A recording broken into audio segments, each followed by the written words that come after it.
Yo, how's it going, everyone? It is that time once again. We are back for the Dokkan early stream. How are you all doing today? How are those pity coins treating you? So yeah, we talked about this very briefly last night over on the second channel stream because I only found out about this quite late in the day. I think it was... Actually, no, it would have been later than that. I was trying to think, was it because of the JP reset?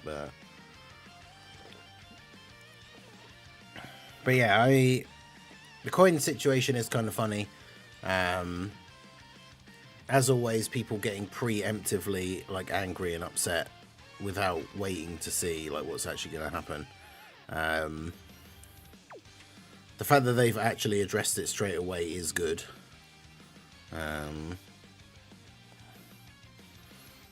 Well, that's the interesting thing actually that I didn't know. So it's cost me, I needed to convert most to teal coins, and now I've got excess red.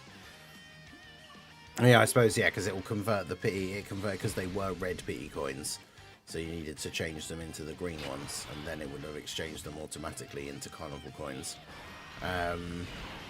Yeah, so the only thing that I really think will probably happen is that they'll just like refund the ones that were exchanged. So for people who weren't affected at all, like if you didn't have any pity coins or anything, I don't think anything will happen. Everybody might get like 1 or 2 stones or something. But yeah, I'm not expecting anything like super crazy. Like, imagine if like everybody just gets 500 pity coins. That'd be insane. But definitely not expecting something like that. So yeah, I think it will just be a case of they will just reverse the situation based on like who did what. So I'll get my 3 carnival coins. Woohoo!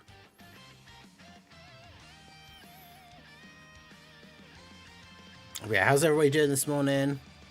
We've got MX Drace, Mega Nice, Jaren. Got a 96 on my first college quiz. Damn, nice. Blazer Dragon, Mario, Vargas, Supreme Storms, Lawrence Brown. Free unit would be amazing. Yeah, imagine if everyone just got 500 coins. Definitely do not think that that will happen, so don't get your hopes up about that. But yeah, Big TX, how's it going?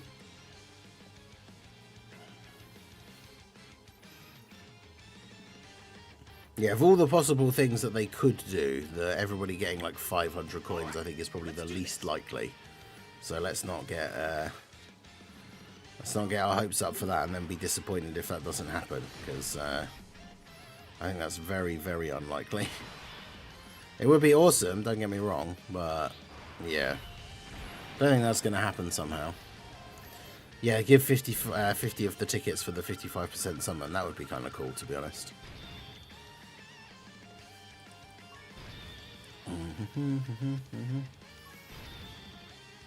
Couple of level 9 links, let's go. 10 stone compensation. I mean, honestly, I feel like 10 stones is probably more than they actually would give, so I'd be happy with that, I suppose.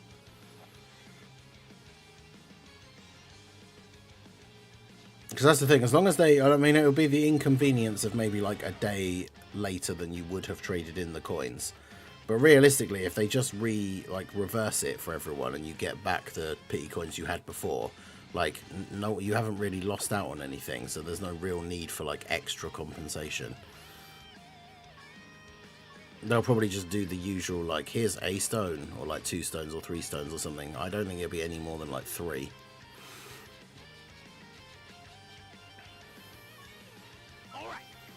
Because like I say, as long as you get your things back, you haven't like lost out on anything.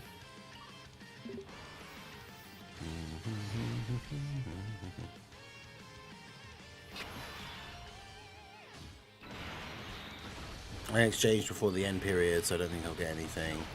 Yeah, like I'd already done mine and then not summoned. I can't remember what I had, like 3 random. Oh, it's because I traded in a copy of a card that I'd saved.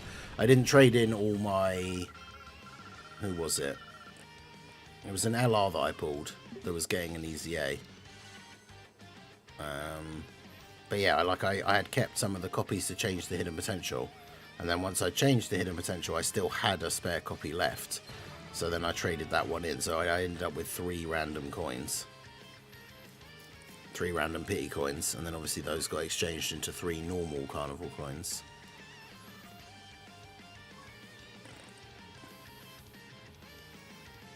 People are underselling. Okay. I literally... That's great timing. I literally just explained why it's not a big deal at all. And then people are underselling this mess up. I mean, it is annoying from a like back-end point of view, the fact that they extended the banners and like forgot to extend the pity coin thing.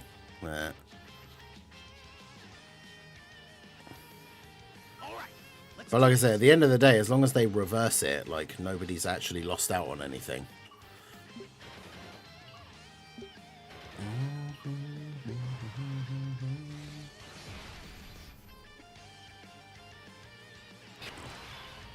Doing okay so far, pretty much ending into the GDC with only the Part 2 and EX ending headliners. Future Saga hate. Oh, I mean, if you don't care about the Part 1 units, then I guess that's not as bad, but still, 3 out of 5 for like a big celebration is still pretty good, especially if you're free to play or like a low spender. Like, that's pretty good.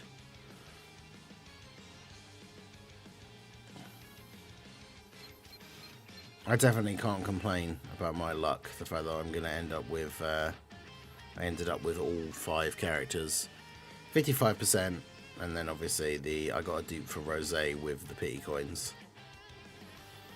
I have so many LR spares for Tech, Zamasu, and in Frieza and Goku. Damn.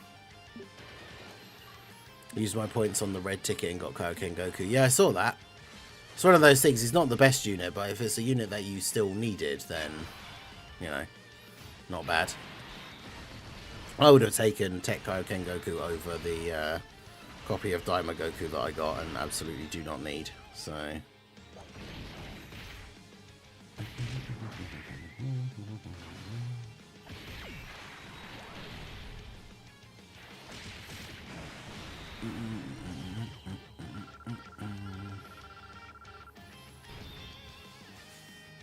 I should just let everyone get one of the GDC characters and refund whoever's coins got switched. I mean, that would be like that obviously would be insane. Like, just give everyone a character, like even the people that didn't have any of the pity coins anyway. That's why, like I said, the main thing that's going to happen, I feel, they're just going to reverse it, so you're going to get those coins back. Like,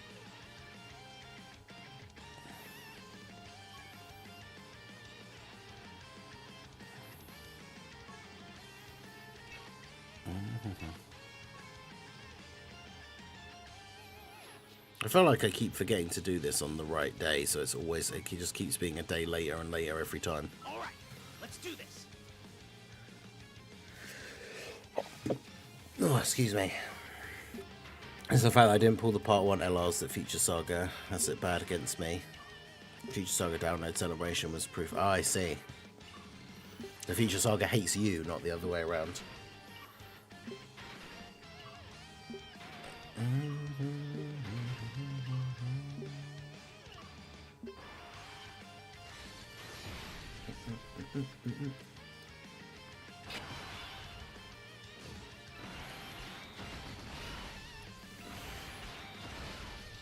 True said it'll probably be the Super Saiyan 3 Vegeta situation all over again. Wait, which one?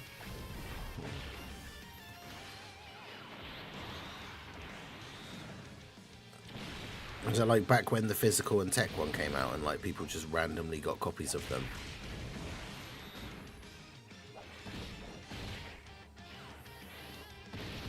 And then they did like a maintenance and like removed it from your account if you had it.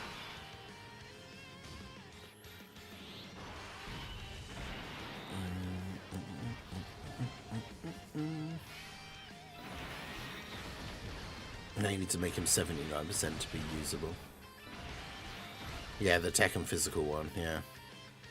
Trying to run a full Peppy Gals team to see how well the new EZAs perform. Peppy Gals having the same HP pool as heroes. Yeah, Peppy Gals needs a new leader, at least.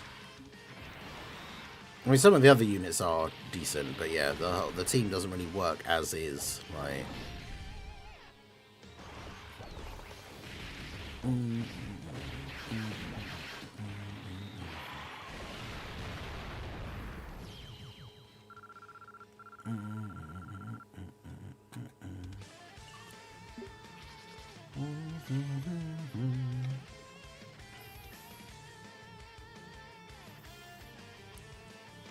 We'll see what happens after the maintenance. Also, the funniest thing, though, I think, out of the reaction, I guess people just are always so negative on like social media and stuff. The number of people that I've seen comment on that thing, the comment that they made, which is like, we're considering like what to do about it. Loads of people have read that as like, we're considering whether we're going to do anything about it or not. And it's like, no, that's not what that says. Even if that was actually true, like if they actually were considering whether they were going to do anything about it or not, they absolutely would not say that. Like imagine telling your player base, like, yeah, we haven't actually decided if we're going to do anything for you guys after we made this mistake.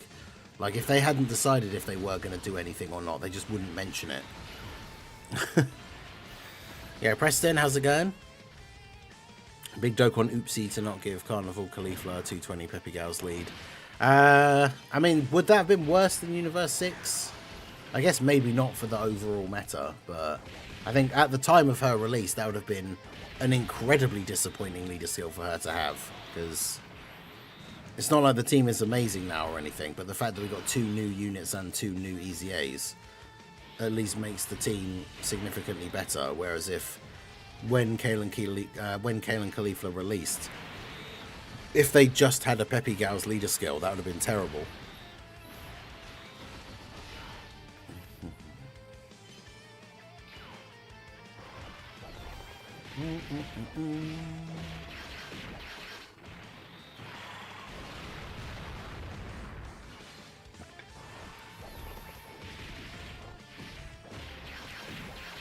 Maintenance says one Wednesday for the app update. I wonder what we're getting. We haven't announced anything new yet. That's the thing, it might not be anything major necessarily. It could just be, obviously they're stopping with like the Facebook linking, so I don't know if that's part of it. But it could just be like general bug fixes and stuff.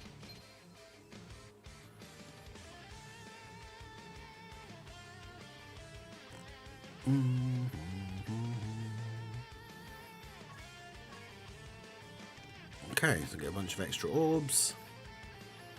Where is she being a Peppy Gal's lead was a mistake. I mean, the bigger mistake was probably the fact that he just aged out super quickly, so...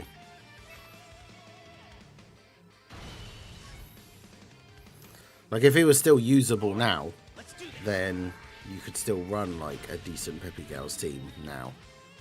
But...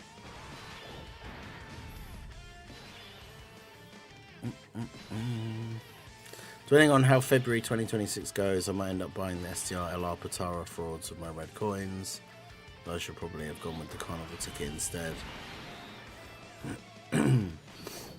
STR LR Patara frauds. I mean, that's the thing. They are super good. Obviously, a lot of people have the Goku at, like, #1 in the game.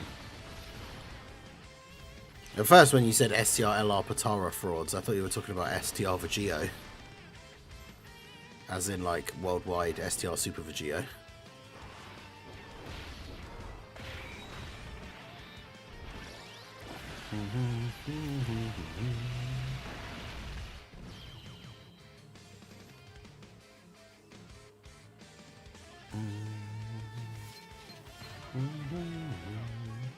Yeah, it definitely was a weird choice of the Roshi lead setup. But... Right, so we've got a bunch of these panel missions now.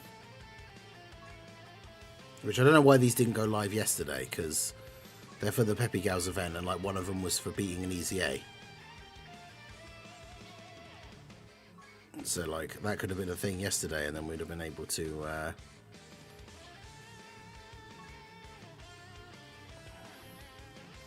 release one Universe 11 character on the team.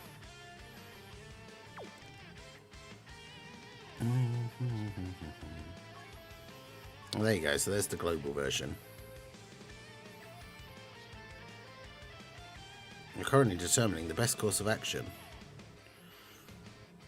Yeah, the fact that people read that as like we're deciding whether we're actually going to do anything about it or not is just crazy.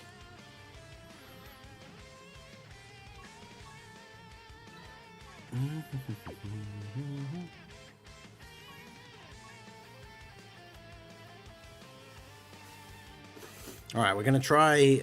I don't know, we need to think of a team that could potentially work, but I want to try doing the Kawaii fight without a Roshi on the team and see if we actually can do it. But she disables dodge, so I think she can be attack lowered. So the Omega team feels like maybe you could do it, but...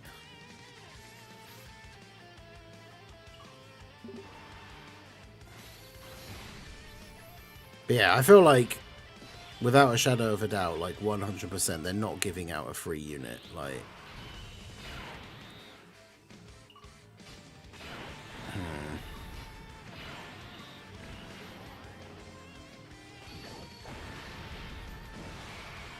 like it's such a minor issue. Like I said, the big thing is, the big issue is overall is just the inconvenience. Like if you were waiting for some reason until like today to trade in your pity coins for one of the units, well now you can't because it's not available today.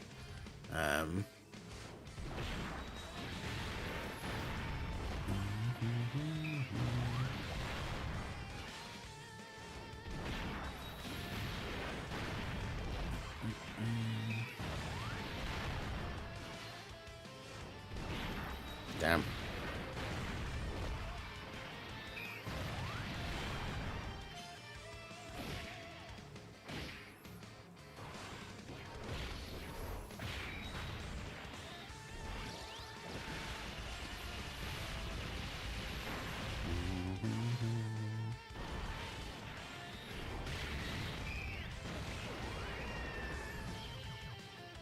Well, that was easy.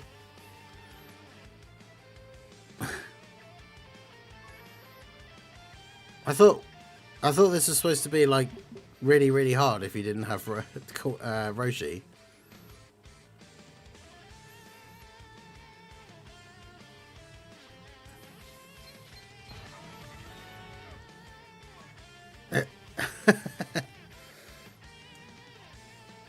Roshi who?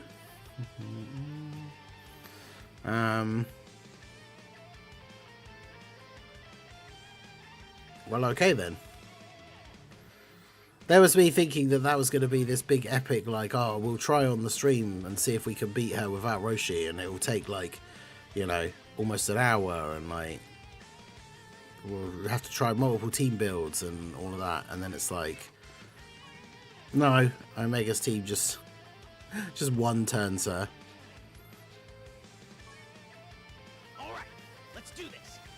People are grossly overestimating the potential legal trouble. The TOS just says that they can do what they did with the coins.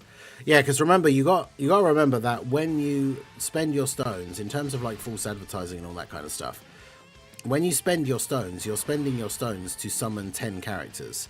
The pity coins are just a free bonus thing that they give you on top. Like, and if they decide, like, because they never used to do them, and then they just decided to start doing them. So all of a sudden they could just randomly decide that actually they don't want to do them anymore. And there's like nothing any of us could do about it. Like,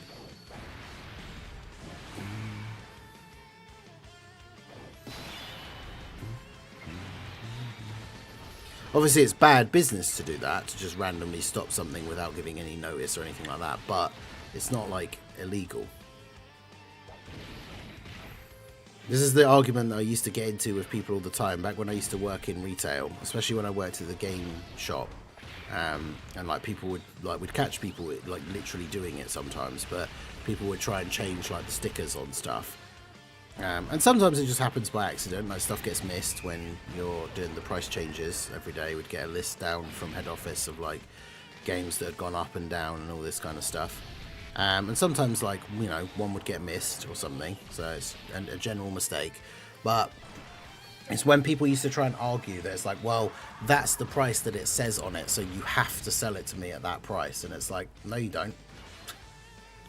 Like, there is literally no legal, like, thing for prices on things in shops. Like, and this is where the explanation comes from, kind of similar to what I just said. It would be really bad business, like people would not come to your shop if you did this. But technically, legally, you could underprice everything in your shop on purpose. Like, just put prices on stuff, and then when people come up to buy it, be like, oh, it's actually like $5 more expensive than that. And then it's up to them whether they buy it or not. But you don't legally have to sell it to them for the price that's on the thing.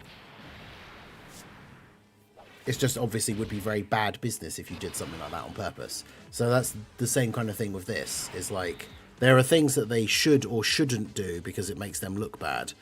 But like the what they actually have to do legally is like a different thing.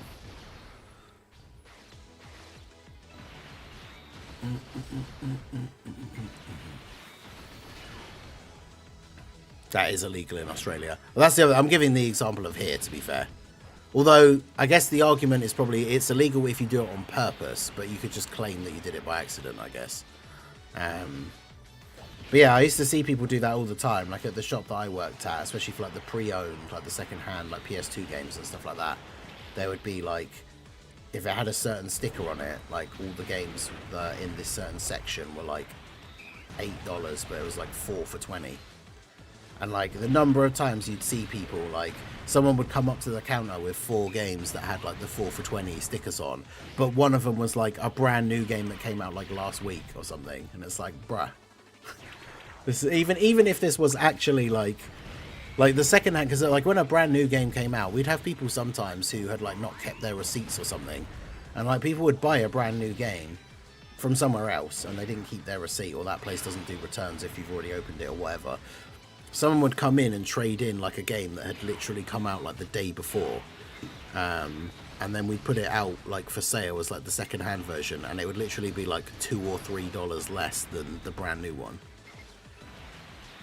because obviously it's literally just come out and been played for like less than a full day. And then yeah, so it'd be like a pre-owned version of like, let's say now, something that's just come out, like I don't know, Wu Chang or something. Like a second-hand copy of it would be like $50 instead of $60 for a new one. And someone would come up to the counter with it and it'd have like a 4 for $20 sticker on it. And it's like, have you done this? Well, obviously you'd never actually say that. It would just be one of those things where you'd scan it and be like, oh, unfortunately this has the wrong sticker on it. And then you can always tell the people that were trying it on, because straight away they would jump to like, people who were legit a lot of the time would be like, oh, really? Oh, no. I suppose you can't do it then, or, you know, something like that. Whereas, you know, the people that were trying it on and had, like, done it on purpose would immediately be like, well, legally, you have to sell it to me for that price. Like, straight away. And it's just like, no, we don't.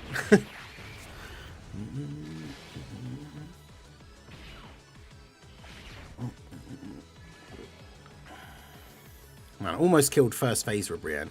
She doesn't have the same health bar, does she? Oh, she does. Well, get cooked.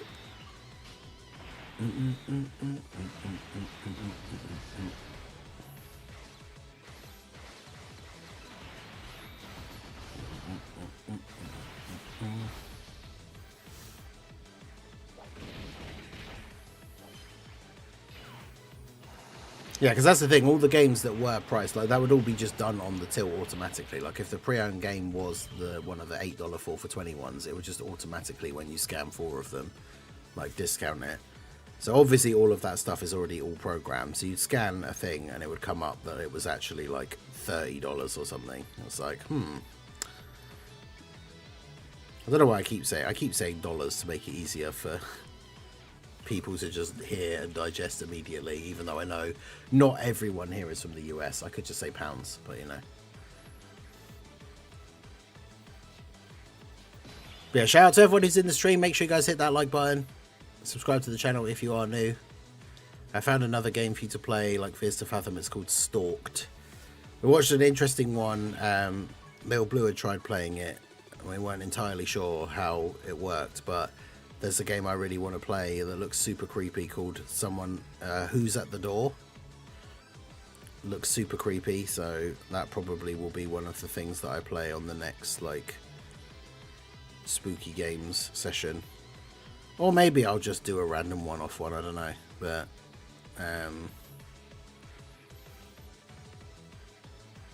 I need to do a mission with a Universe 11 character on the team. So, I mean, I could literally just do a run on this. And just take off someone. This guy's had one level 9 Link for ages.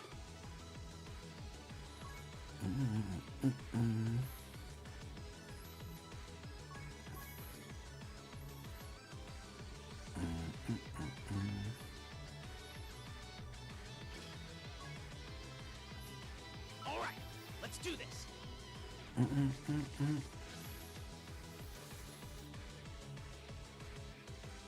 I've seen Joe Bart's reaction to it. The jump scares are hilarious. Yeah, it looks creepy. Like, it just even just like the main art of the actual thing, because it shows like one of the weird sort of looking things that could show up at your door, and it looks very creepy. So definitely will check that out. In fact, let's get the second channel link in here.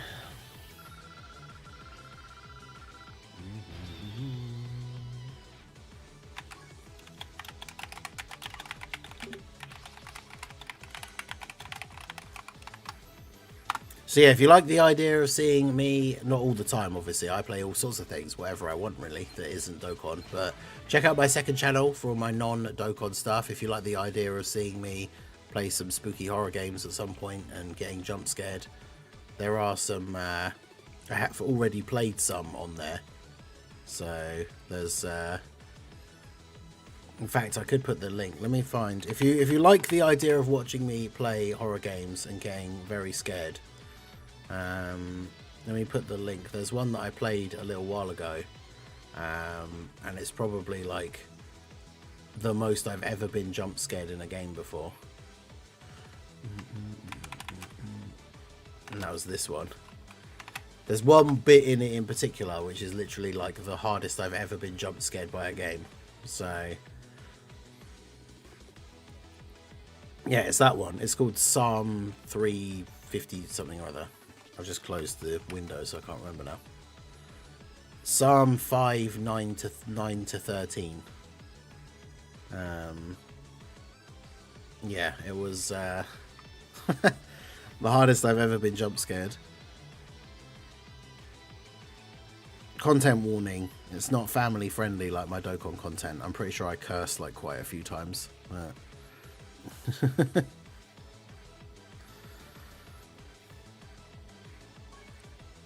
Alright, well, I really thought that Kawaii thing was going to be harder, was going to be something that we would actually be able to do multiple times, but let's go ahead and I need to sort out this Bulma card.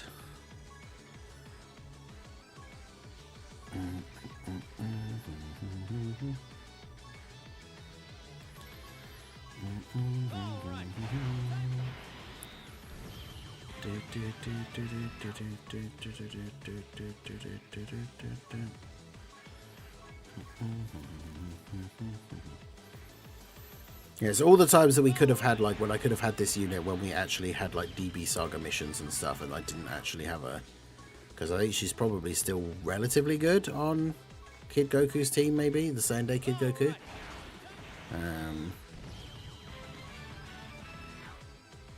There's probably, how many different free-to-play farmable Bulmas are there? What incredible power!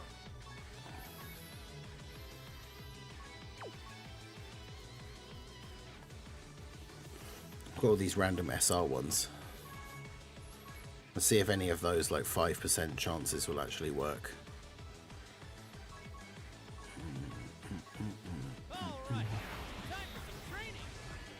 It would be spooky game stream. I mean, it should be whatever you will most enjoy and you think will be like you'll be good at doing. Yeah, none of those worked. What a surprise.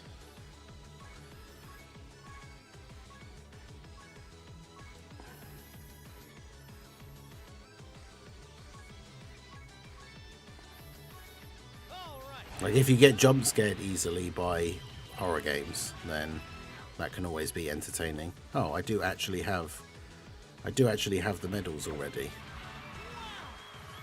What incredible power! But yeah, no, I never pulled her because I didn't summon for Roshi when he came out. Like, I just completely skipped his banner, and we didn't have free tickets back then or anything. So All right, time for some training.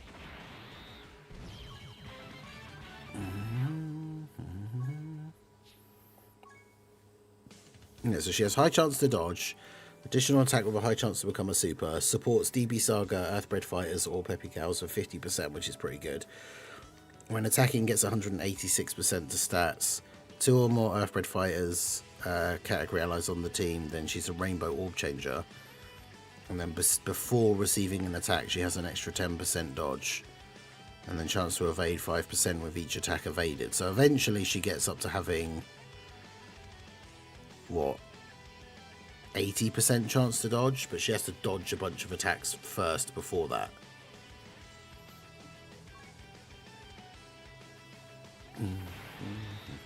She has Yamcha in the art, but doesn't actually have like a Yamcha. Doesn't have like a Yamcha unit super or anything, does she? Or is it just because he's in the? Is he in her super attack animation?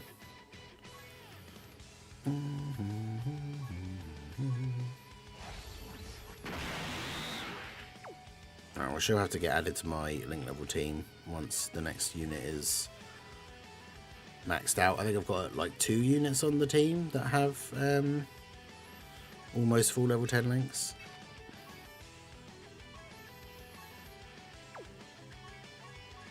Probably shouldn't go too crazy with the meat items as well, considering we have the World Tournament this weekend.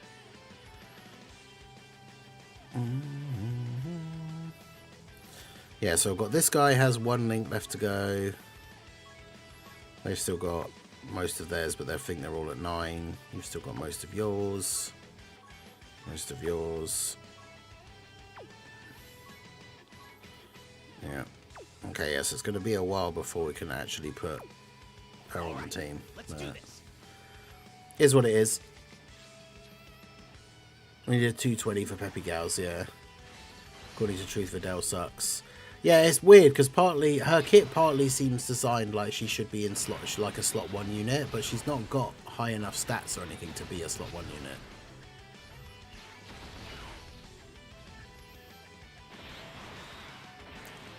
No, I'm good with scares. That's on my channel won't just be Dokkan only.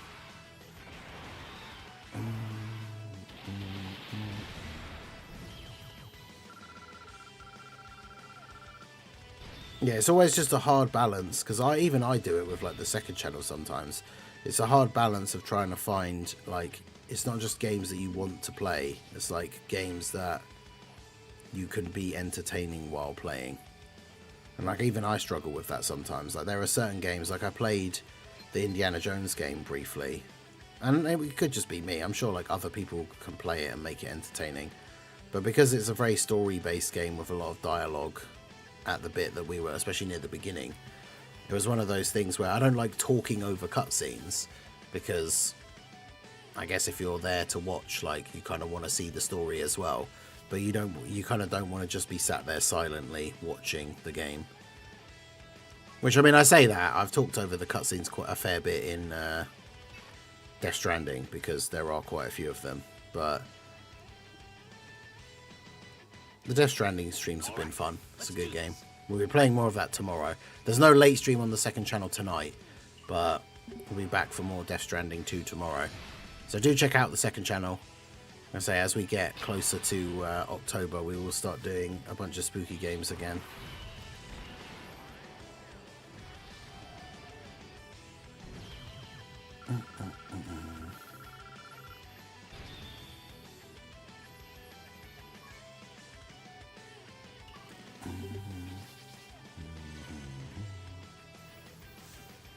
Yeah, don't forget to like the stream, true. Dark FE. Vidal's there to die. Yeah, exactly. She's just kind of, I don't see the point of it. It's like she's there, she gets weaker so that she dies, so that you get a revive, and then she gets a bit stronger, but that's kind of it. So it's almost like what's the point? Like, If after her revive she gave like a massive permanent support buff to the rest of the team or something, then like that could be quite interesting. But her being there basically just to die and then revive seems kind of pointless.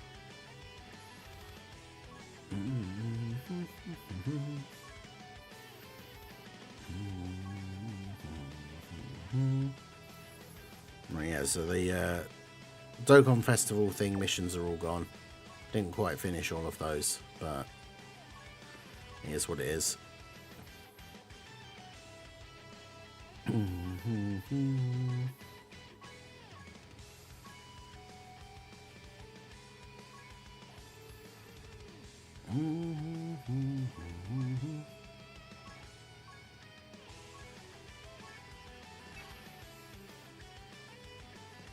Should have been a turn 1 revive.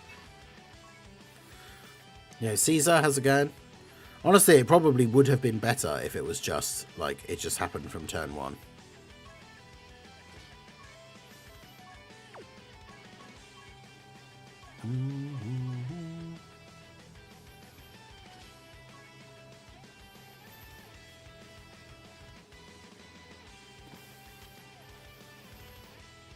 Right, I want to do this thing where we try out some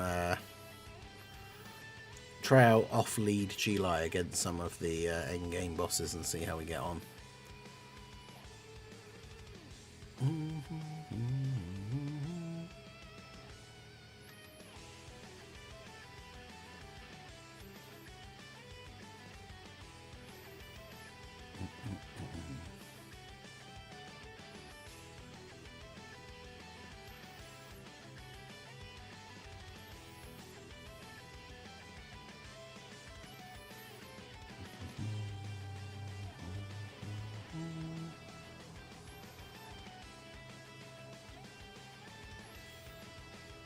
Patiently waiting for Fears to Fathom the stream.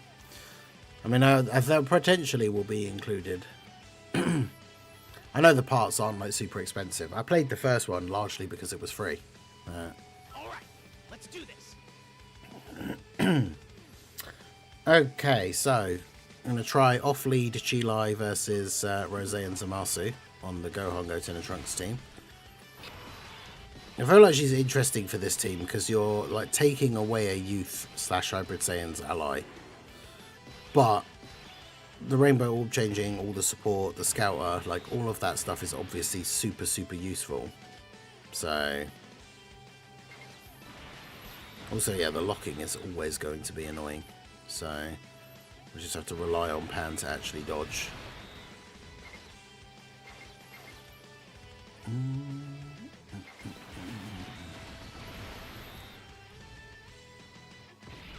Okay, just take 500k, why not?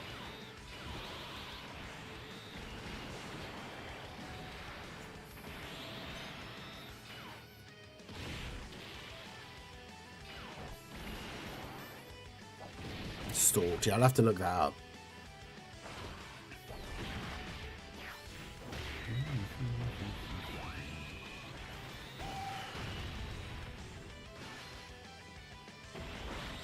Yeah, Gohan should do some decent damage to Zamasu here.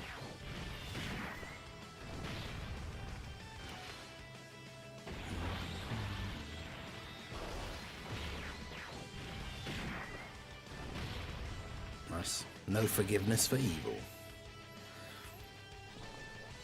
Yeah, Gohan should be able to tank on the first turn, like post-super. Yeah, be able to tank basically everything. Nice. I was going to say, the only thing that would be a big like downside here is if Zamasu super attacks Path to Power Kid Goku. Pretty sure he would just die at the end of the turn. But they both supered Gohan, so something tells me Youth isn't getting any buffs anytime soon. Yeah, I mean, we just had a decent amount of buffs, I guess, for the team with some of the Easy A's. Like the fact that the physical Pan was part of like the GT Easy A's, but is like a go-to unit to run on this team, like for me. Probably won't get any more anytime soon, but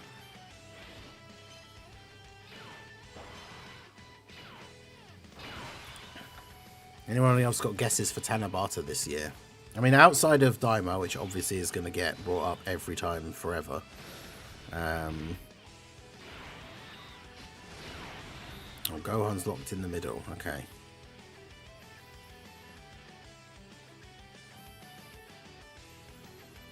Oh, well, this sucks.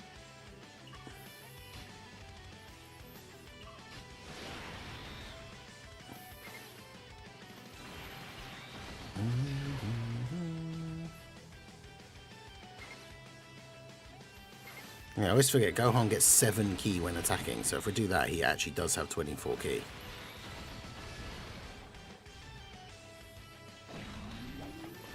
But yeah, Goten and Trunks with no build-up of their dodge or anything at all have to dodge this Rose Super at the end.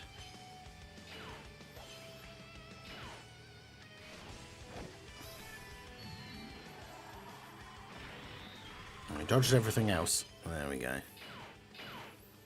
So yeah, I mean, this is when it works like the way you want it to, and why like throwing off-lead Chilai on the team is kind of funny. Because she's giving the support, she's giving the scour, and then she just dodged everything. So, doesn't take any damage. She didn't do any damage, but that's fine. She never does any damage. So.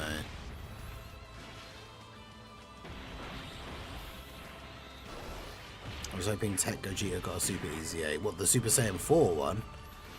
Yeah, it's far too early for him to get a Super EZA. But that's why we got the Int 1 EZA. It was kind of the perfect timing. Get his normal EZA first. Nice, they didn't even dodge the first normal. Let's go.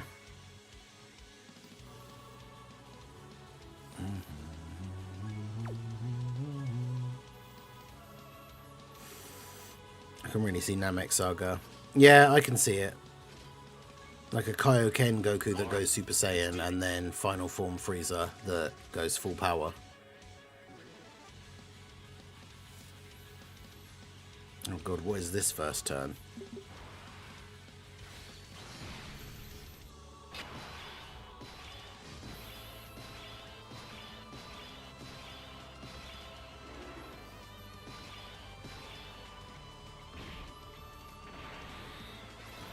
Instant death is what this first turn is. Jeez.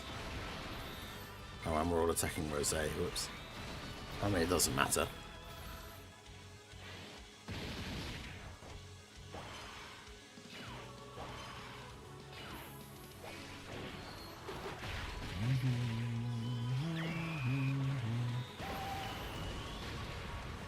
Exactly, yeah. Kaioken Goku into Super Saiyan.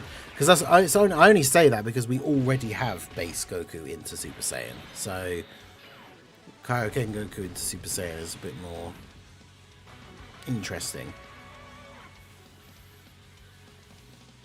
But Dark FE does make a very good point as well, is that if it's a Kaioken Goku, that means he'll have we lose HP when he supers, which is annoying. But I guess the way they could quite easily work around that is just to have it that when you transform with him into Super Saiyan, he heals you. And then once he's transformed, you're not losing HP anymore. So you lose a little bit of HP in the first couple of turns, and then you transform him into Super Saiyan and he heals you. Right? I feel like that would be a good balance for that.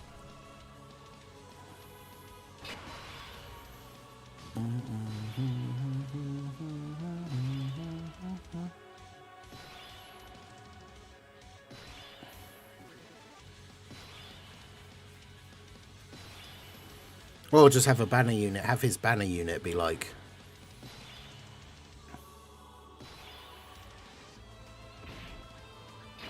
So have his banner unit be like Gohan, Krillin, and Dende. And it's like a healing unit.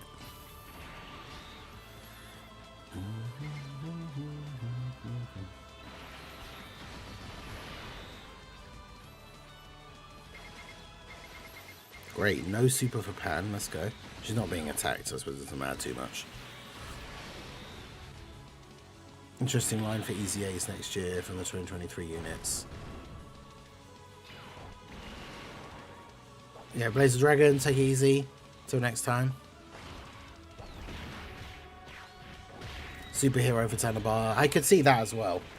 Imagine like standalone Orange Piccolo LR, and then... The only problem is... the part 2 LR would either have to be Cell Max or the Gammas, which we already have both of. This is kind of the only problem.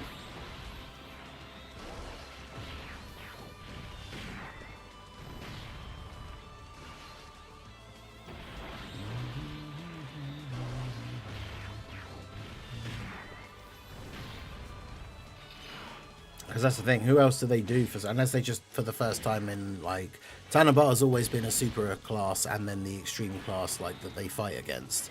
I guess for the first time they could just do it so it's like standalone Orange Piccolo and then the other one is like Gohan that transforms into Beast.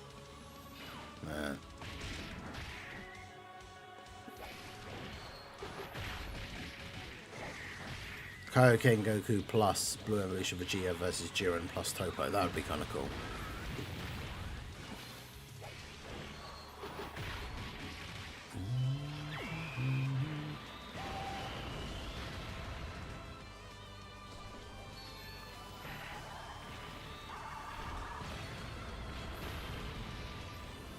Beast Gohan plus Orange Piccolo, like reverse exchange, would be really cool. Man, the one attack at the end was a super and they didn't dodge it. I tell you, this team like can be so good and then at the same time can be super fraudulent. It's really annoying. Okay, well the rotation is okay. Man, physical God Goku's EZA will feed generations. Now that EZA, like, I'm not going to jinx it by saying they can't possibly fumble it, but man, like that EZA should be so good, physical God Goku. Okay, yeah, Chilai's locked in the middle, so I can get the 5 rainbow orbs of Gohan on the first turn. And that's thanks to Chilai having the rainbow orb changing.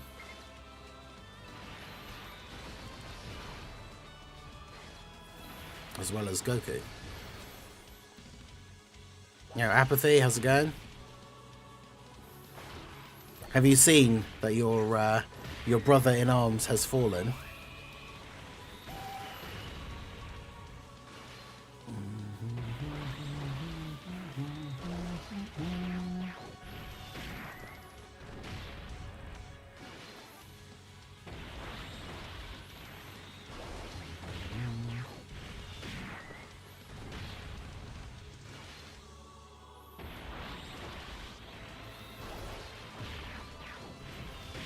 Because this, we already know items this event with this team, but I'm just trying out attempts with Chilai off lead on the team.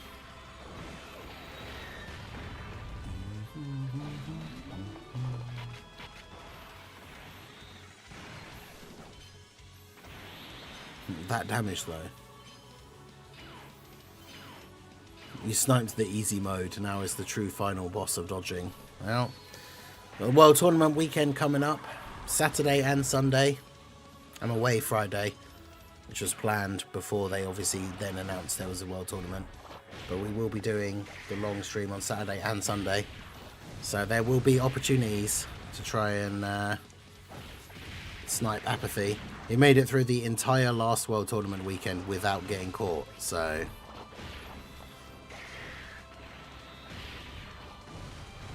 who knows? Can it happen?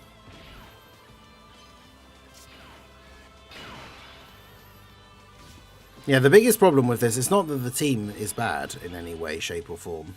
It's the fact that like rotation locking is just terrible for this team, which is true of a lot of teams, but it's very true of this team because like ideally you really don't want to be putting AGL, Goten and Trunks in slot 1, but Gohan's our slot 1 unit for the turn and he's locked in the middle, so what am I supposed to do? I just have to put them in slot 1 and hope they dodge, which fortunately they did.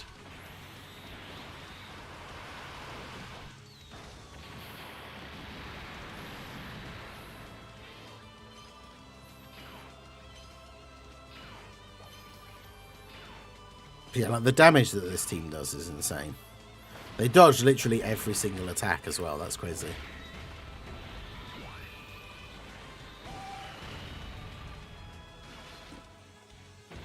Back-to-back World Tournament stream dodges. We'll see, but I'm calling it. Well, there you go.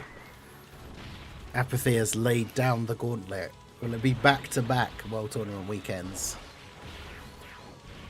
that he UI dodges every single gifted membership? I guess we'll see.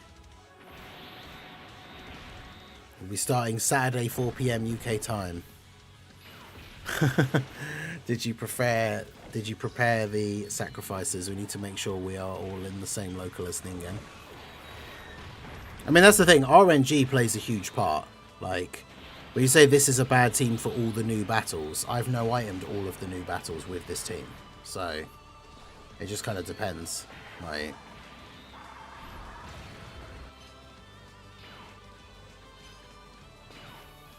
see, there's Pan doing what Pan is supposed to do and actually dodging all the attacks.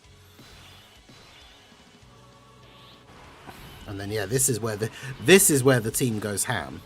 Like when you get to turn 3, then it's like GG enemies.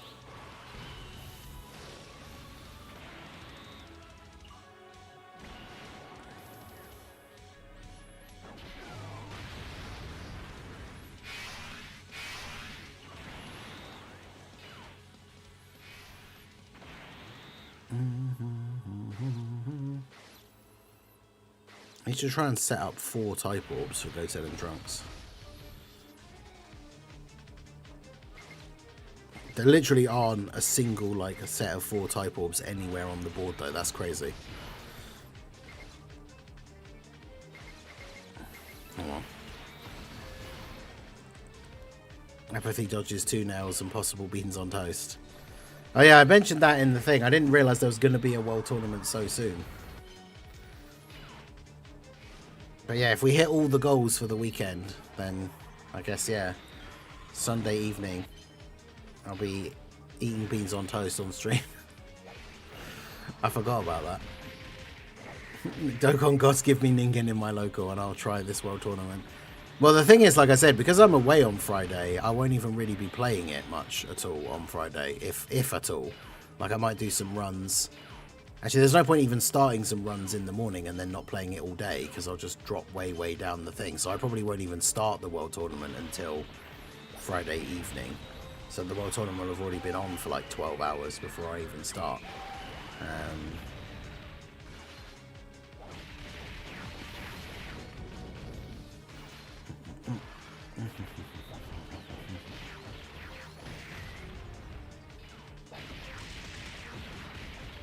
Watch Chile, not dodge. There we go. Good.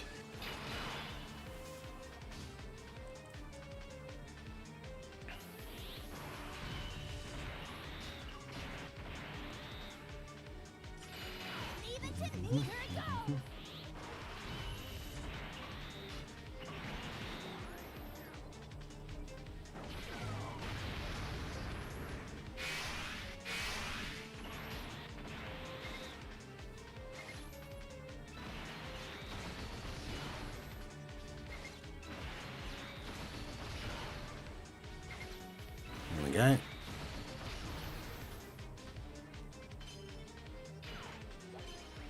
So dodges 88 million for 55%. Goten and Trunks. Just a casual 88 million into an additional 60. And then 62. So that's 210 million so far.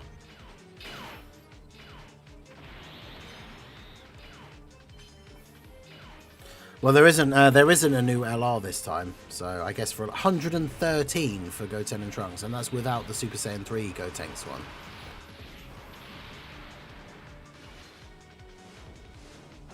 And then a 90 million additional. Jeez. Bruh.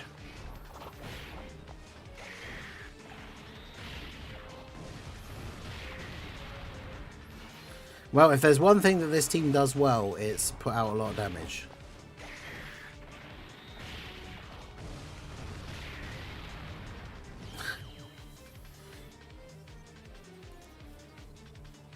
No, we were talking about it last time because I Last time was the first time out of all the times that he's been a reward that I actually finished first in the local, and so I got 2 copies and was then able to rainbow him. And so usually the World Tournament card reward is the reward for as many World Tournaments as it takes for you to get 5 copies. So because I got 1 early, that means the next one is Grandpa Gohan again.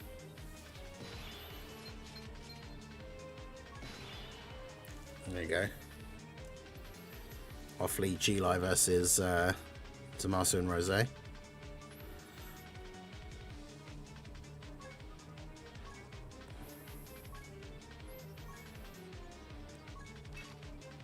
going to try Gogeta, because Gogeta's ones are quite hard with this team, I think.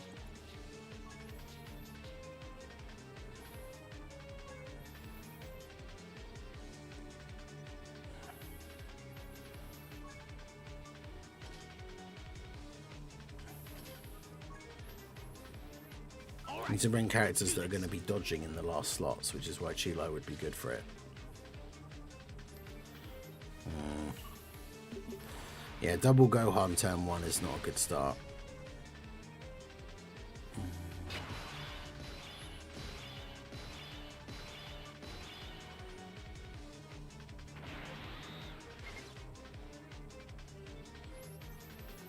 Stupid in orbs. There's like 5 rainbow orbs right there.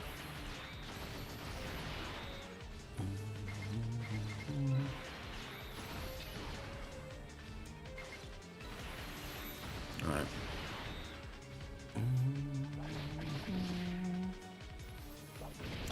Finally I can have a chill world tournament and only go for 30 wins.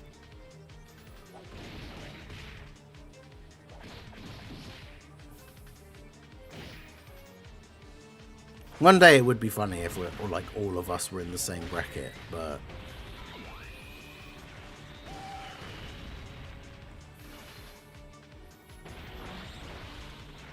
I definitely would not be finishing number 1.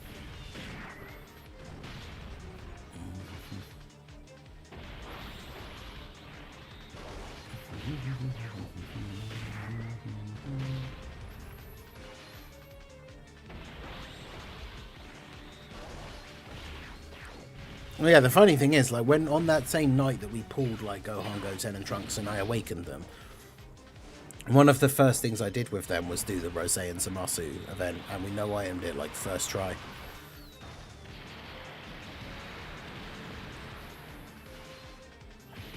It's crazy.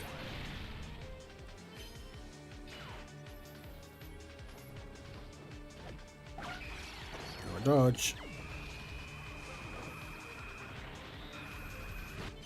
Nice.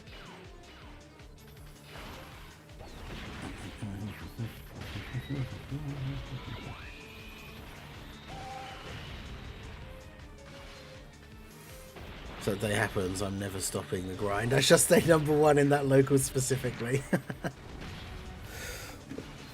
Yeah, you guys will just make it literally impossible for me to be able to catch up.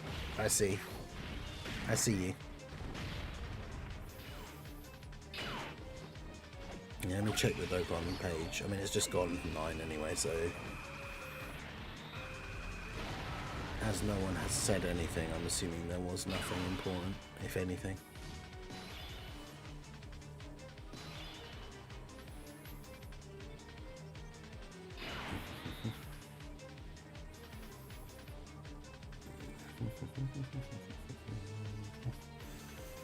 Okay. Oh wow, this is a turn.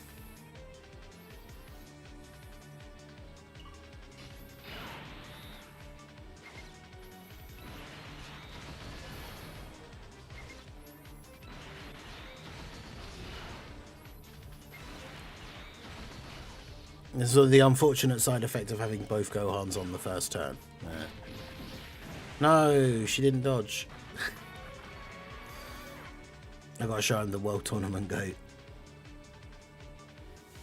Oh, yeah, that's a good point actually. Though I didn't get around to fixing her hidden potential.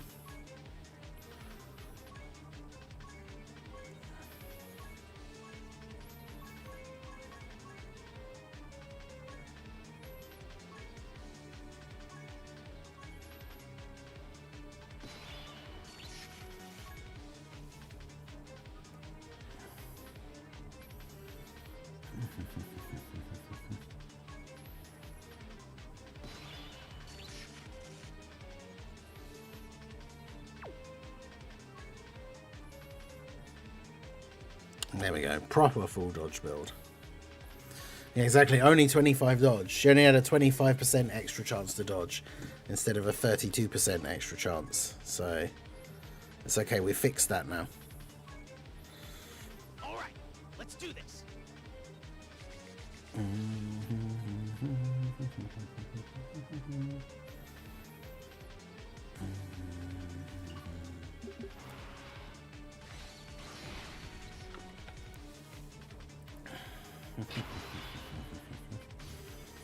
I think the first world tournament for Grandpa Gohan, I finished top 50 or 45. Damn.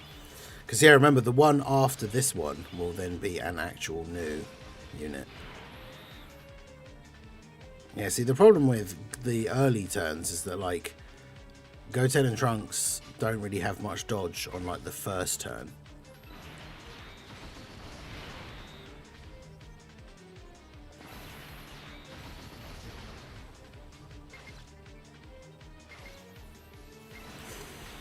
So we're basically just like hoping for a miracle that they dodge the super from Gogeta.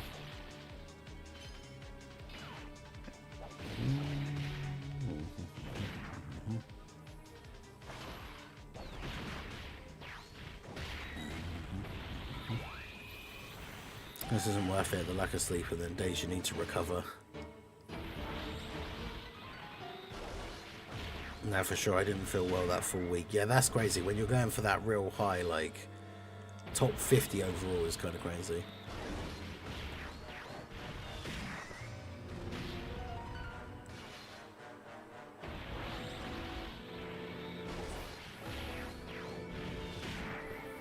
But yeah, the people that go, like, the people that are in the top, like, 3 every single time, like, that is wild.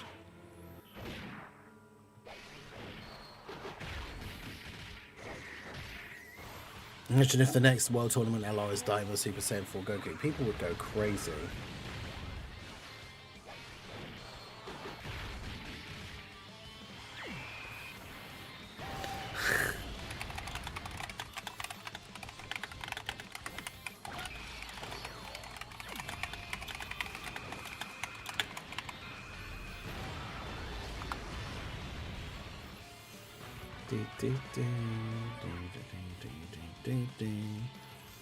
That was Goten and Trunks not dodging the super, wasn't it?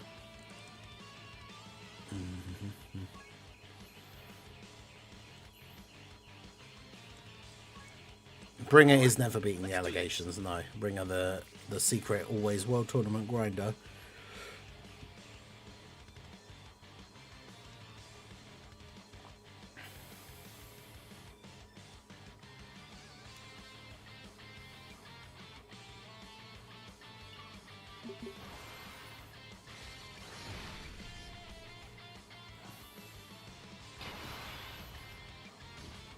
Well, he kind of beat the allegations that one time when we had literal, like, we were watching live footage of him attempting festival battles, which was kind of fun.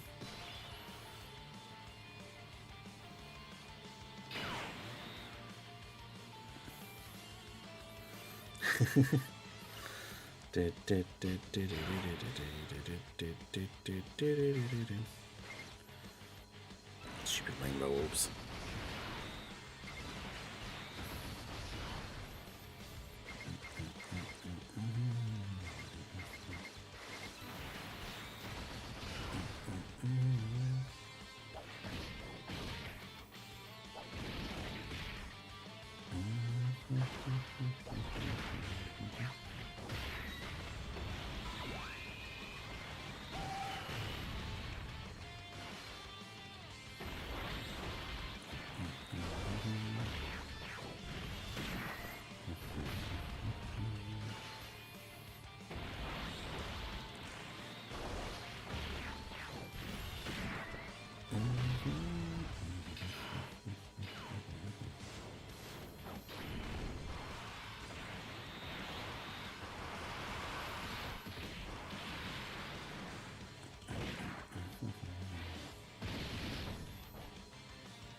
It's just not. We just can't get like a proper good starting setup.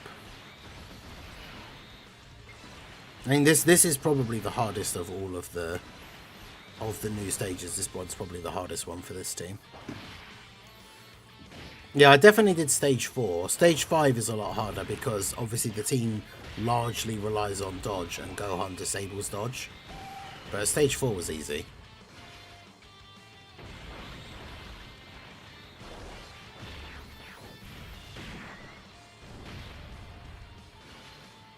But yeah, whenever there's a new World Tournament LR, regardless of who it is, pretty much, like, that first World Tournament with the new LR available is always extra sweaty, because people want to get the 2 copies straight away. Not that it makes a huge difference, like, I mean, I guess 55% to 69% is important because of the bottom right path and having some actual, like, hidden potential abilities, but the unit's still not going to be, like, super crazy busted at 1 dupe.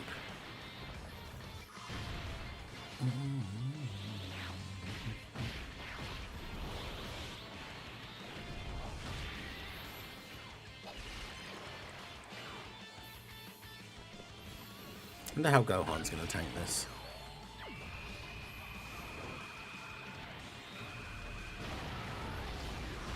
That's pretty good.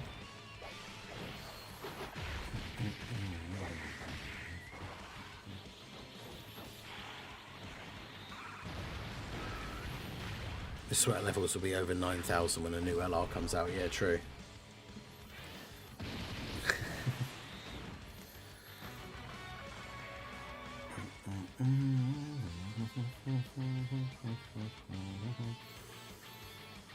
They have no excuse now. Yeah, I mean, that's the thing. The clones, like, and the Nova and all that stuff, like,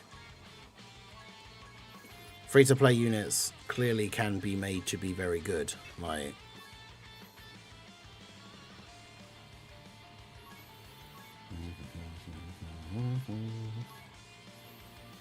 All right, let's do this.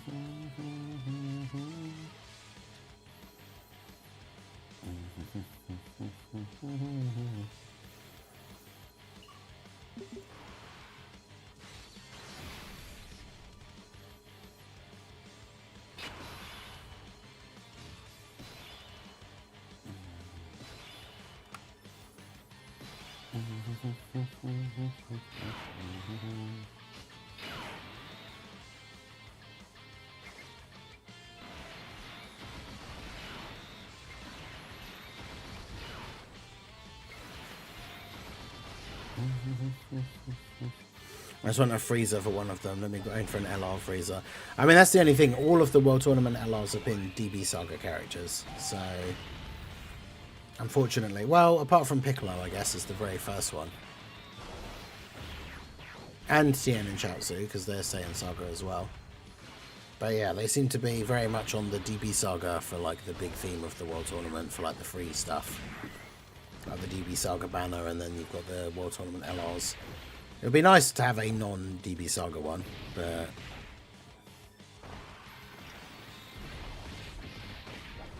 I would be very surprised to see something like a freezer, though.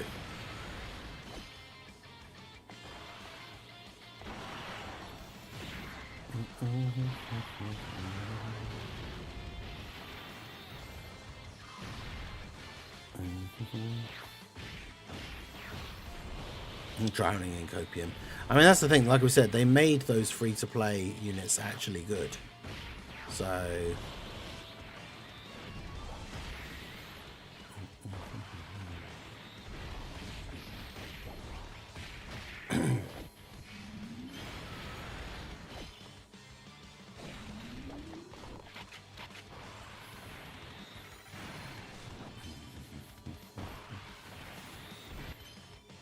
Nice. Chilai with the dodge.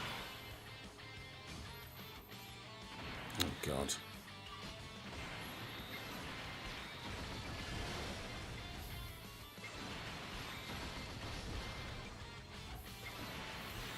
I don't think this is going to be a good turn.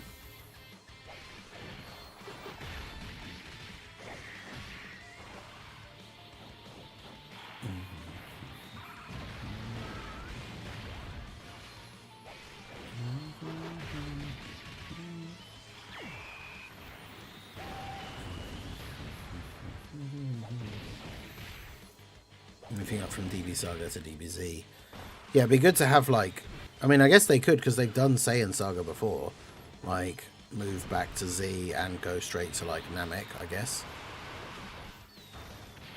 I mean, it's definitely not, like... It's not impossible.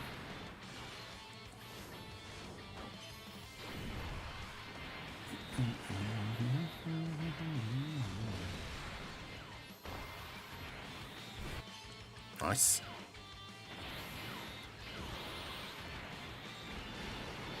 As long as Pan dodges, then we're good. Nice. Okay.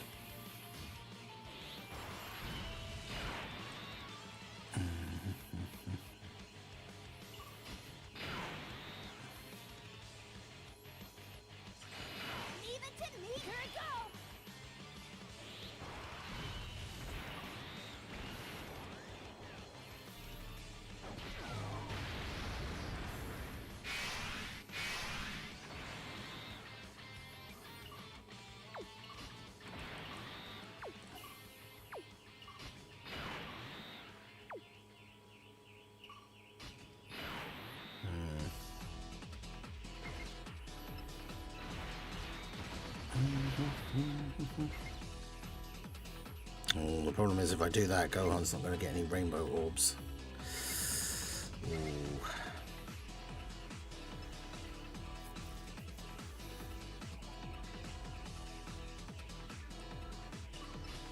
I might have to do that. It means that you only get 2, which is not ideal, but yikes. If we do a live action Dragon Ball again, let's not ever do that. Who do we want to play Goku and Vegeta? I mean, yeah, Drake Steven has again. Yeah, firstly, never do live action Dragon Ball ever again. But I feel like when it comes to stuff like anime and comics and things like that, like, they just need to cast people who look like the characters are supposed to look like. And when it comes to anime, it's very difficult because people don't look like that. And it's hard to differentiate between, like, you can't get someone who's already, like, big and famous to be Goku, because then it's very difficult to not see them as just that person, which is true for a lot of, like, movies in general sometimes, I guess. But, like, yeah, I can't think of anyone off the top of my head that I'd be like, yeah, this person would have to play Goku, because, like, realistically, whoever it is, it's going to be terrible.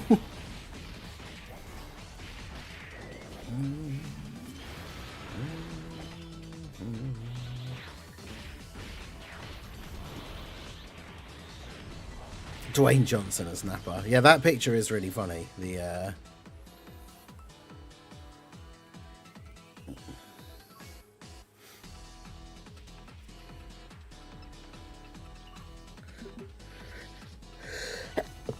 oh, excuse me.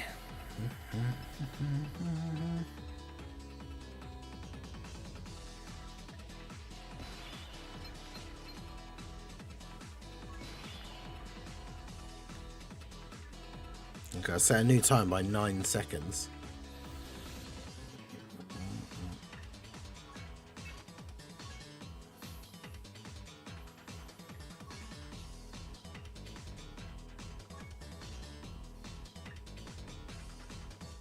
I mean, we literally can't run off lead Chilai on this team because Gohan disables dodge, and because she's off lead, she'll just instantly die. Like,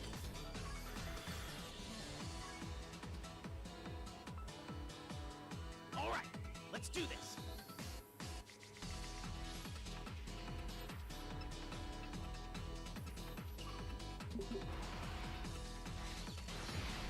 cartoonist Yamcha, always getting the L's.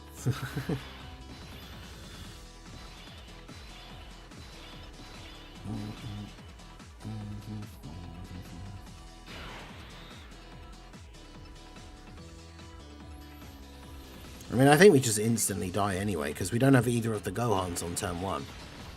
Gosh, I didn't mean to attack Gohan. We need to have one of the Gohans on turn 1, because he's the only one that can really tank in slot 1. Because Gohan disables dodge.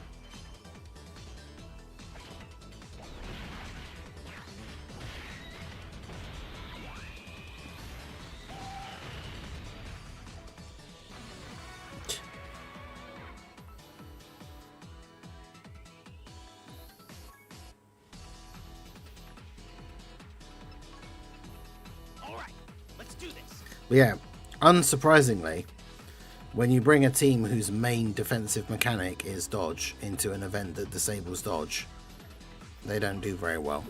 Shocking, I know. Well, there's a panel mission with user Universe 11 character. I guess because Kawaii and Brianne are the bosses, but yeah, I don't know. That doesn't really make a lot of sense.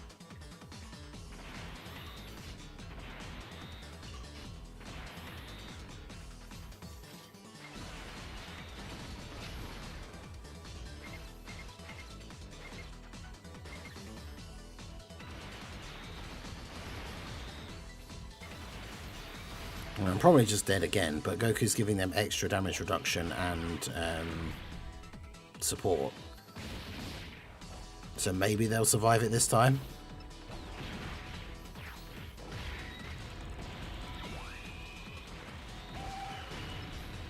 Nope. Oh wow, yeah, we actually have 930. Okay, nice. So we took 900k, but we have 930,000 HP, so we live.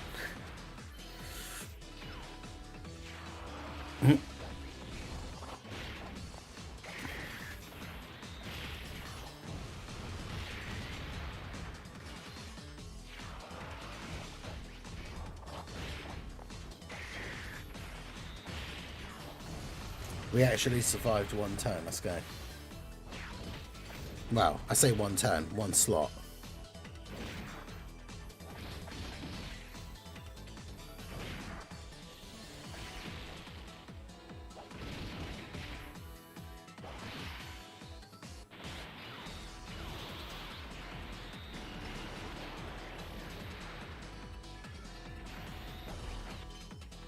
Nice.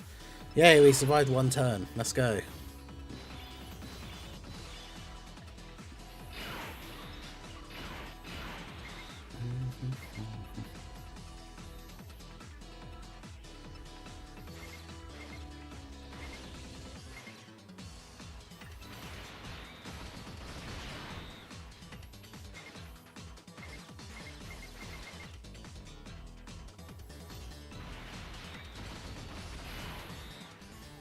Well, this is great. I love all the healing that we got on this turn.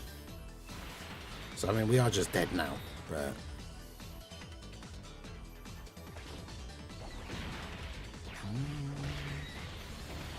If Gohan didn't have crits, like, we probably could tank this. No, never mind. We actually still do tank it for double digits. I guess, yeah, that is the Rainbow Friend, to be fair.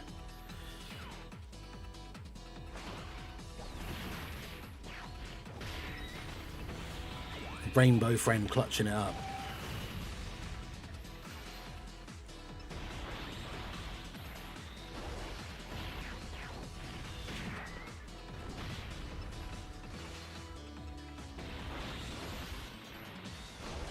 Go on, Gohan. Get him.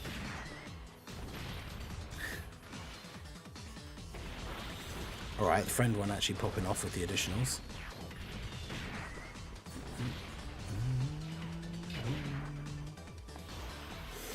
52 million for Gohan, okay.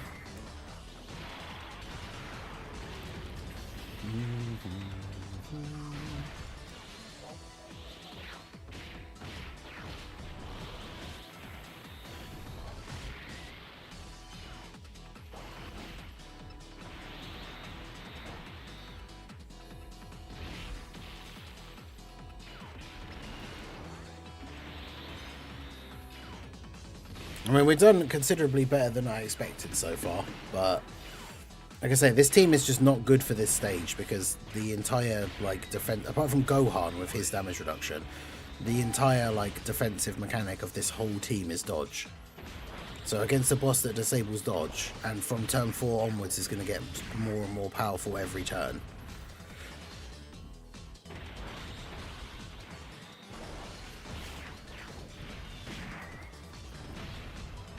But that's the thing, like I've said before, is like a team doesn't have to be good against every single event in the game to be good. Like, obviously a team that relies on dodge for their defense isn't going to be good against a boss that disables dodge. Because, yeah, there's like nothing we can do on this turn. Unless I can get a full heal, which I can't. Because even, like, Goten and Trunks' active skill is pointless because they can't dodge Gohan. Yeah, Goku's ability is really good for this phase, that is true. Because, I mean, we can do this so they can at least dodge the AoEs.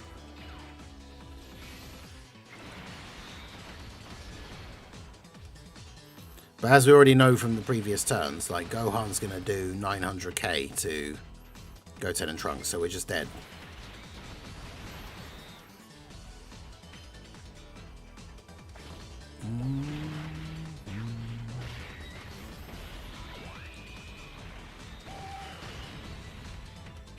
Yeah. If we'd somehow been able to get like a full heal, we would have been fine. Which is why I guess like the Videl on this team dying and giving you the full heal is pretty good.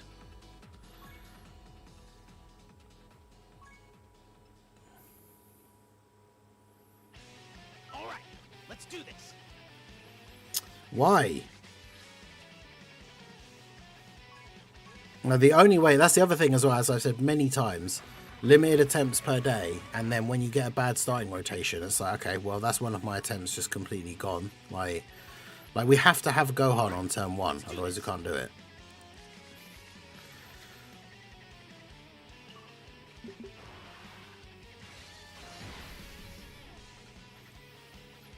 Okay, so we have got a Gohan on turn 1 and the other Gohan is on turn 2. So that's the start that we need.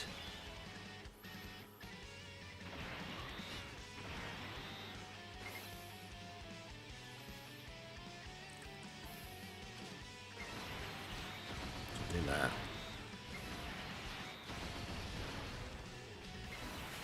Do that. I mean, Gohan's still going to take damage, but he's like the only one on the team really that can tank in slot 1 against himself.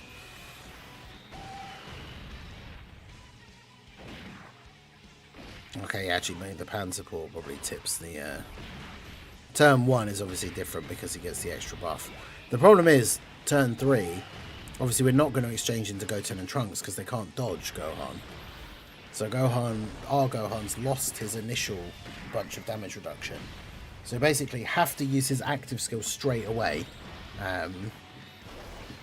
to get the extra buff, get the rainbow orbs and the in orbs, right, so he's then ready to go. Brian, how's it going?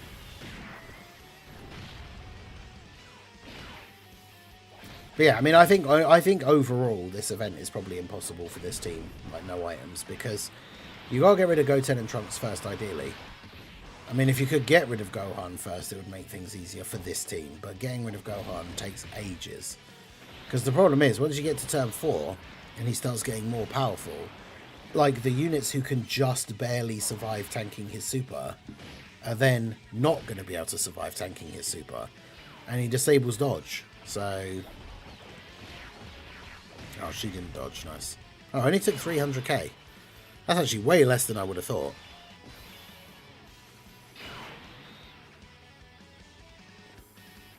Fair enough. Okay, so let's do that.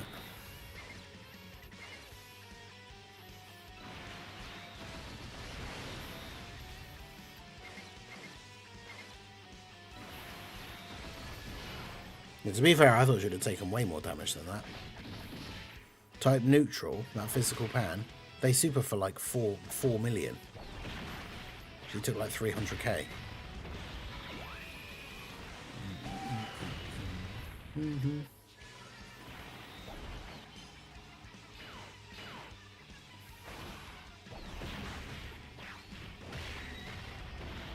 It's always funny seeing that as well. Like Gohan eats the super from himself because he can't dodge, and then just dodges Goten and Trunks. Like,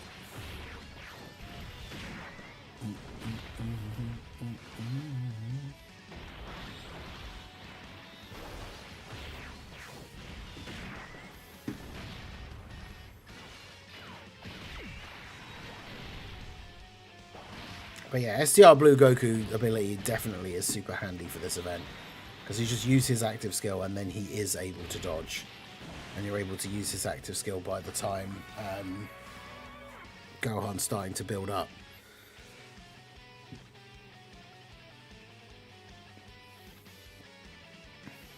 But yeah, this team's not good against this event.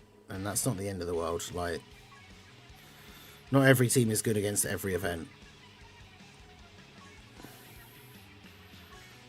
I'll have to do a Dokkan event to get that last panel mission.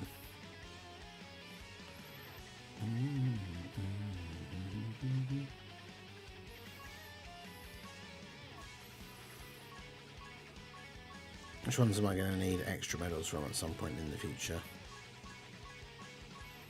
that I didn't just do the missions for?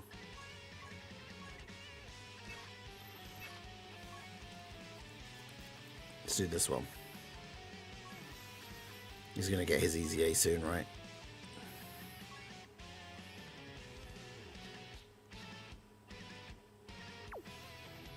I took that guy off my Link level team. I could have sworn he'd finished. I saw the level. I thought he had one Link to go, and then I saw the level 10 Link thing come up in a run that I did. So I thought he was finished. Well, the Tanabata LR Dragon Ball Evolution Goku versus Piccolo. Good lord. Biggest, like, fumble possible. What would be really funny as well, though, if they did, like, a Dragon Ball Evolutions Goku and then made him, like, the best unit in the game. Just to, like, really irritate people.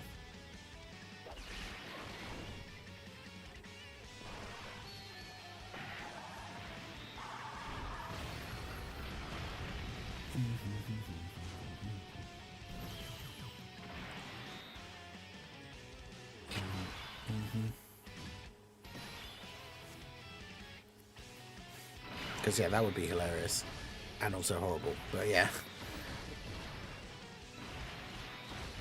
Imagine Dragon Ball Evolutions Goku being the best unit in the game.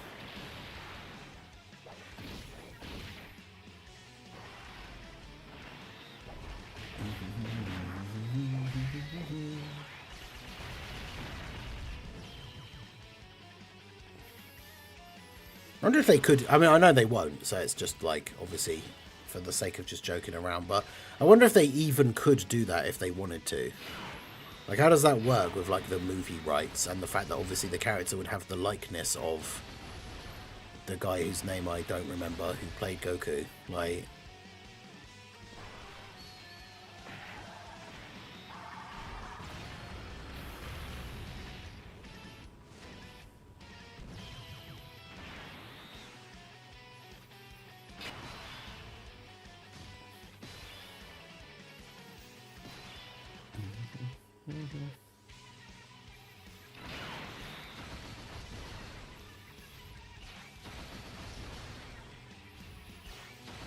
because, yeah, that's the thing. Like, even if they wanted to do it, I feel like they can't. Because they'd have to pay. I guess it's the same with licensing for, like, Heroes and all that other stuff. It's like, they'd have to pay licensing for whoever owns the rights to the movie. And, like, probably the guy himself as well. I don't know. I guess it depends what his deal was with, like, merch and stuff. Because he probably doesn't get anything from any, like, merch sales or anything. I don't know. Some people do, like, people do get that in their deals or something. I seem to remember, I can't remember the exact details of it, but I remember the story of, like, the guy that played Obi-Wan Kenobi in the first Star Wars. Like, I'd say the first one. It's technically episode 4 now. But as part of his, like, contract, I mean, apparently he didn't even think the movie was going to be that great, or like the franchise would become a massive thing or anything, because obviously he's only in the one movie. But apparently, as part of his contract deal, he asked for like a small percentage of like merch royalties or something. And so you think about how even back in like the 80s and that, when Star Wars obviously blew up and there was the thing with like all the figures and how rare some of the toys are and all that kind of stuff, like he made so much money off of just being in that one movie because of his deal being for part of the merch, like licensing stuff. But yeah, I imagine the guy that played Goku in the Dragon Ball Evolution movie did not have a similar thing to that somehow. Yeah.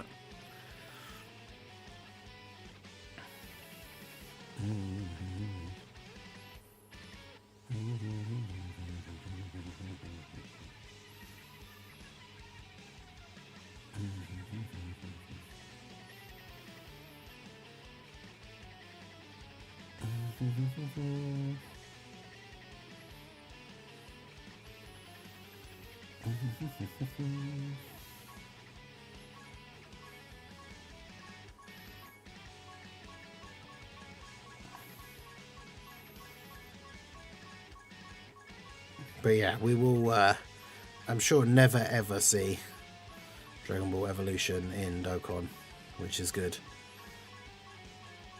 The less we ever see about Dragon Ball Evolution ever again, the better.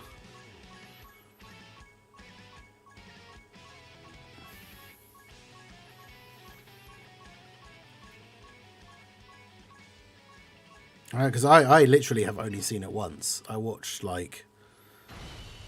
I didn't see it at the cinema or anything like that, but I watched it like after it first came out and was just like, as most people were, so like, what the hell is this? I mean, movie adaptations of anime and comics before the Marvel universe obviously blew up had always been kind of hit or miss, or, well, actually I say hit or miss, mostly bad. But like, man, it really does, like, it falls under one of those, like, the way movie and game adaptations used to be, where it's like so different from the source material that it just begs the question. It's like, why did you even make this? Like, because normally some, like, people will say, like, if you make a, let's say for example you get something like, because they made a CG movie, didn't they, or a TV series or something. It's the first thing that came to mind for some reason. But you know, like something like Angry Birds, right? It's just a game, but it becomes super viral and super popular. So someone's like, well, let's make a movie or a TV series or whatever to cash in because it's got a lot of attention. But like, when it comes to something like a movie or a comic or an anime or whatever, like, if you're going to make a movie or TV series adaptation of it, we talked about this in the past, I'm sure I've said this exact same thing before, but if you're going to make an adaptation of it, the question really is always got to be, who is it for? Because if you're making it for the people who are fans of the original thing that already exists, then if you change loads of stuff, then the people who are the fans of it that already, like it already existing, aren't going to like it because you've changed a bunch of stuff. And if you're making it for people who've never seen the thing, and so don't really know what to expect and don't know what it is, so you're changing a bunch of stuff to make it more like widely appeal to people who don't know what it is, why are you even making it in the first place? Because people who don't know what it is, why are they going to go see it?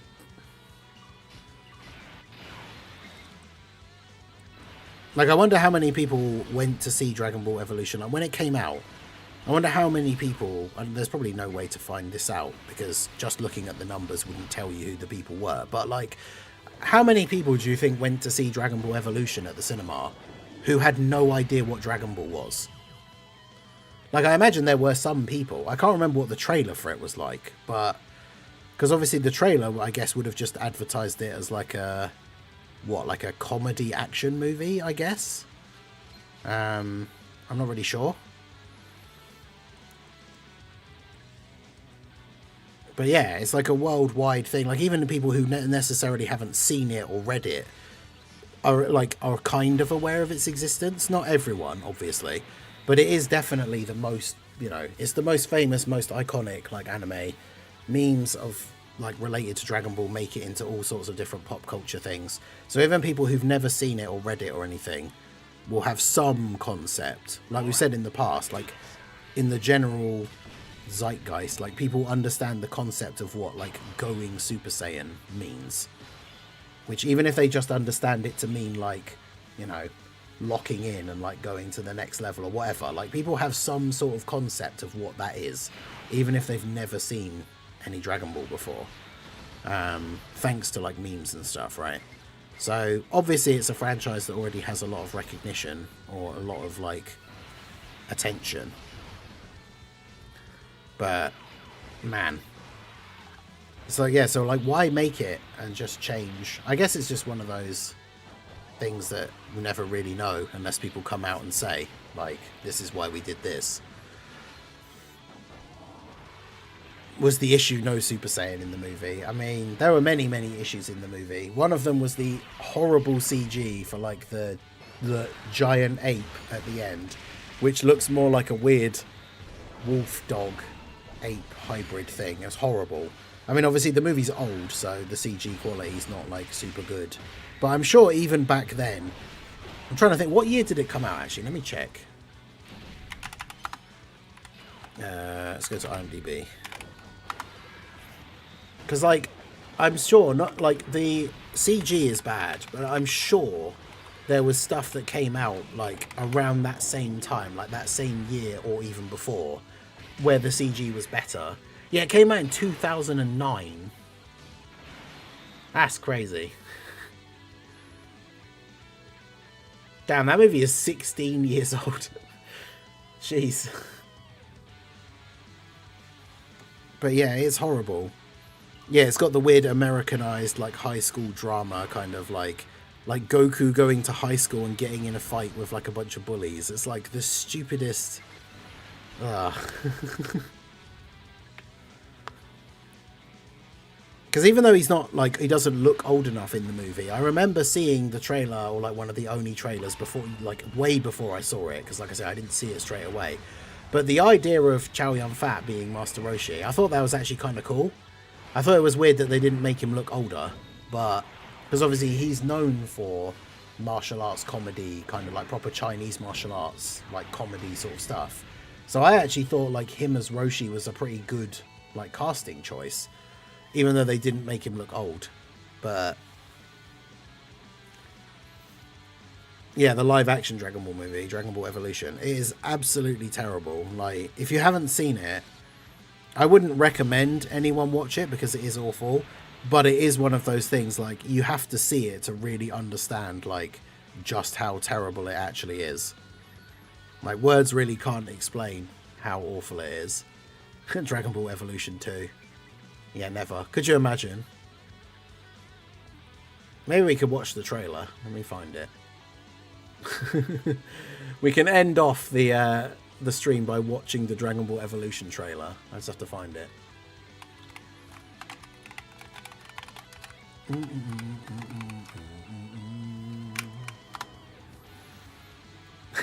God, so bad. Alright, let's cue it up. Pause it.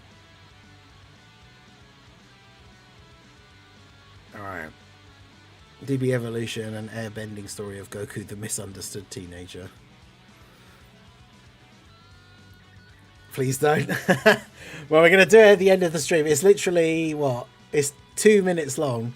So the last 2 minutes of the stream. So by that point, the main part of the stream's over. So if you really can't bear seeing it on the screen, you can skip the last 2 minutes of the stream, I guess.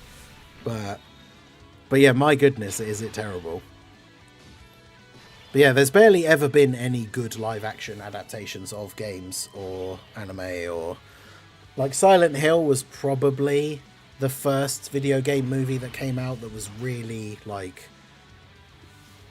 close to being as lore accurate or whatever, however you want to put it, as possible. It still had a lot of things wrong with it, as someone who is a big Silent Hill fan. Lots of stuff that was out of place or like shouldn't be there based on the context of like the different games and stuff. But for the most part, especially considering how bad game movies had been up to that point, it was pretty good. And then they made a really weird sequel with Kit Harington, aka Jon Snow, and oh my god, is that terrible. Take a shot every time something that isn't accurate to the source material. Oh my god. Yeah. You'd literally be passed out on the floor. Maybe after the first 10 minutes. I'm trying to remember. Do they have capsule things in it? I can't remember. Because obviously Bulma is in it, but... Are capsules even a thing? I can't remember. 99% of sequels are horrible. I mean, that is also true. That is kind of like a very common trope, is that most sequels are terrible. There are very, very few sequels in the history of cinema that are better than the original.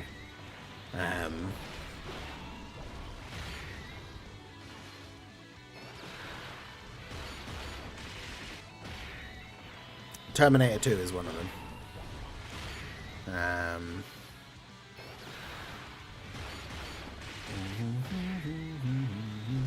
But then, like, I also prefer Aliens to Alien, but also, like, they're very different movies. It's kind of the same with Terminator, because Terminator 1 is more of a...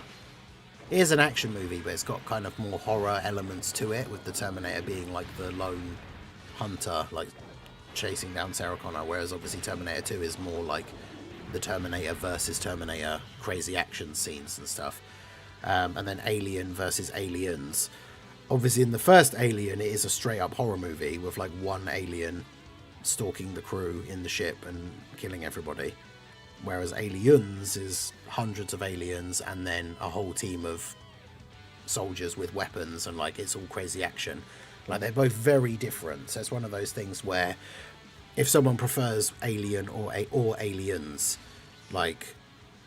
there's easily an argument for which one is better because they're just different kinds of movies. So if you like those kinds of movies more, then obviously you're going to like one over the other more. Well, I can't remember if there's any other ones that spring to mind of sequels that are better than the original.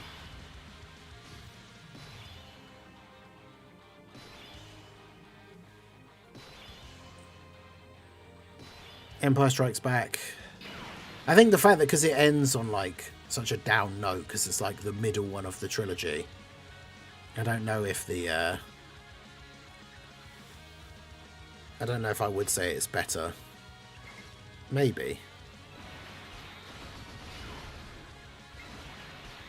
But then something that's like a trilogy, or there's like 10 of them or something, then it doesn't quite work the same way. Like the second one is necessarily better or worse. Die Hard, no way. Yeah, Die Hard 2 is terrible compared to Die Hard 1.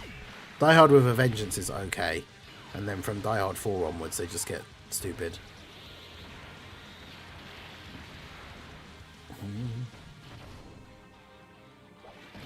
But yeah, Halloween and like Friday the 13th are kind of just the same movies over and over again, which is true, but...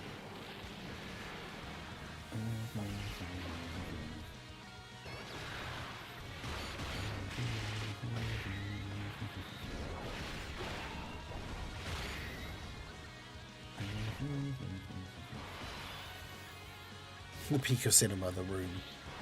Yeah, that's the thing that's way too peak and could never actually have a sequel. Because it's just too good.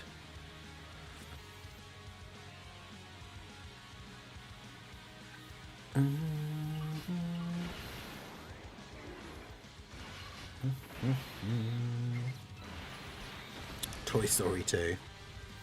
Oh, that's an interesting one. Is Toy Story 2 better than the original Toy Story? I don't know.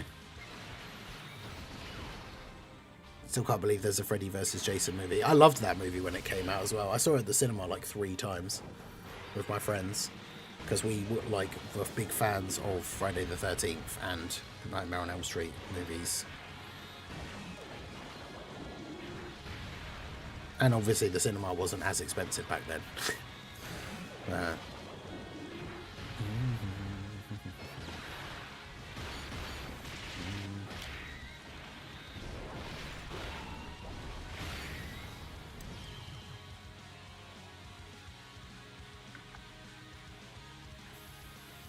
Yeah, Jason X, like, which is basically Jason in space, which is just god awful.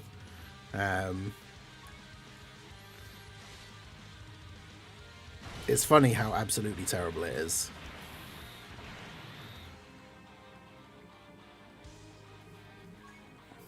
Well, Raimi Spider-Man 2. That is actually, yeah, that's a good one. Spider-Man 2 is probably better than the first one.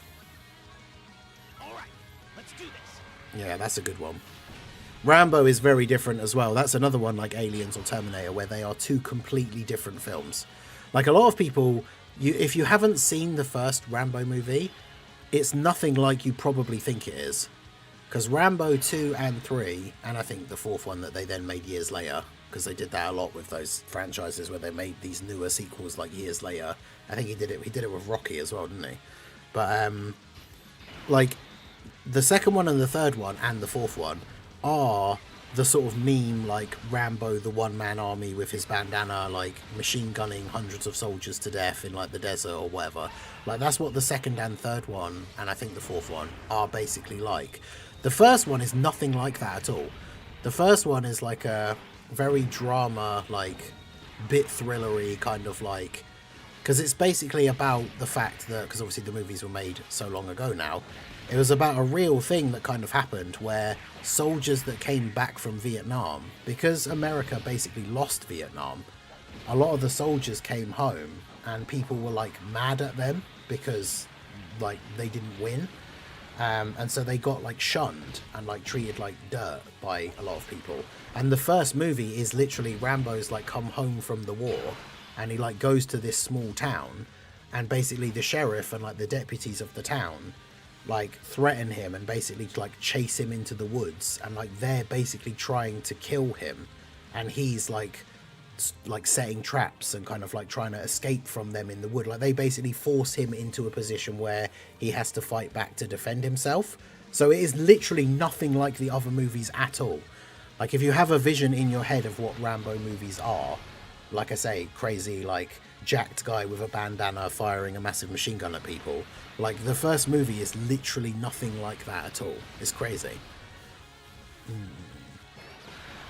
28 weeks later might be better than 28 days later. Ooh. Again, they're quite different. I really like 28 Days Later. I've watched it, like, it was one of my favourite movies with my old housemate and one of our other friends, and we used to do our, like, zombie marathon, like, weeks and stuff, and that was one of our favourite ones. And, like, I must have seen 28 Days Later, like, at least 20 times, and I watched 28 Weeks Later once after it first came out and didn't really like it and never watched it again. So if I watched it again now, maybe I would have a different, like, opinion, maybe I'd have a different mindset on it, but I guess that kind of speaks to my thoughts on that, is that I've seen the first one multiple times and I watched the second one once and then never watched it again. Because I know 28 Years Later is out now. I've heard mixed things about it.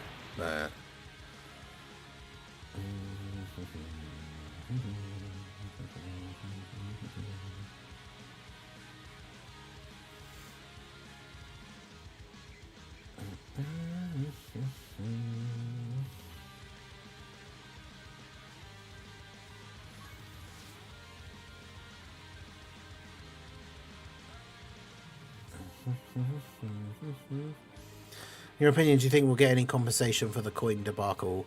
I think it will probably just be people will get their coins, like, refunded or something. Like, it's not going to be something crazy.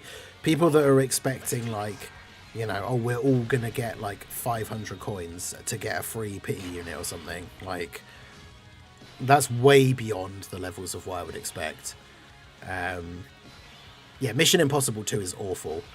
That's also another funny one that's nothing like the first one. The first one is a much more serious, like, spy movie kind of thing, and then from 2 onwards they become much more actiony, but, like, 3, 4, even 5, like some of the ones that I've seen, are way better than the second one. The second one is awful.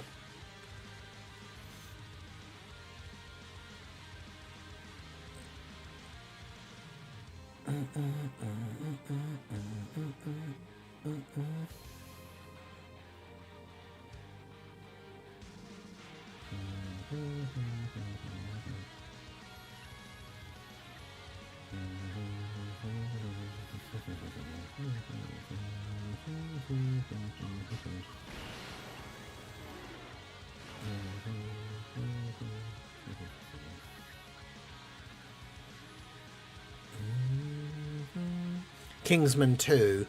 Yeah, I don't think I wasn't as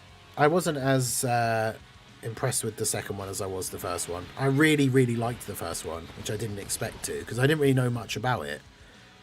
And so I wasn't really sure. I didn't go into it with really any expectations, but yeah, I don't know. The second one, I know the first one is not super realistic and it does have some crazy things, but I feel like the second one got way too, like, sort of wacky, I guess is probably a word to describe it, compared to the first one.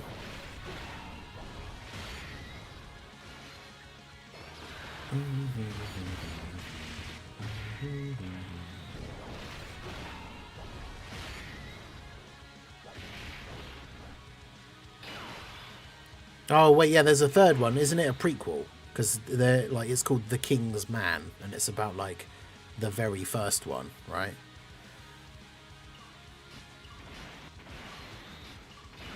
Hey Lazarus, how's it going?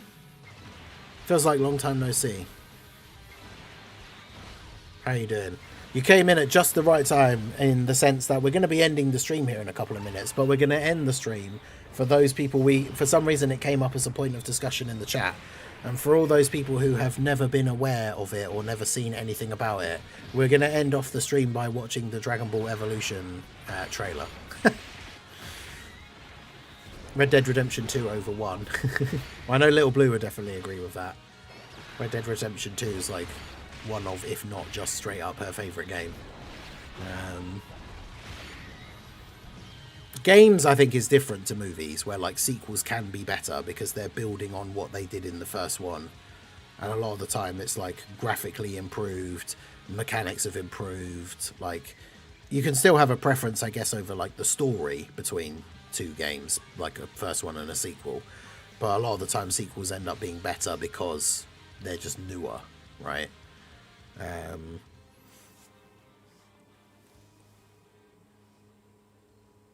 Okay, so are you guys ready for this absolute travesty? I certainly hope so. Okay, so it's the Green Band trailer, so there's not going to be anything weird or dodgy in it, because it's Red Band trailers are like the uncensored ones for like horror movies and stuff. Right, are we ready for this absolutely fantastic? Why is this weirdly stretched? Oh, it's a smaller frame one for some reason. Why is it? It's not taking up like the whole thing for some reason. Oh well. Here we go. It's not muted, is it? No. In an ancient time, Earth was nearly destroyed. Not by man, but by gods from the sky.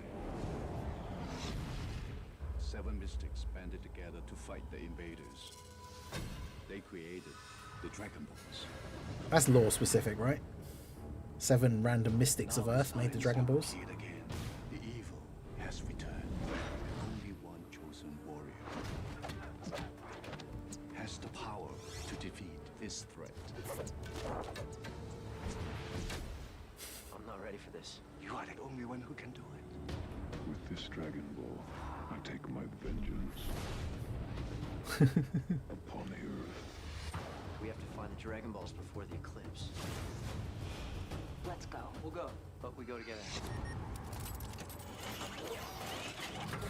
Cool. God. This spring, the battle for our world will begin.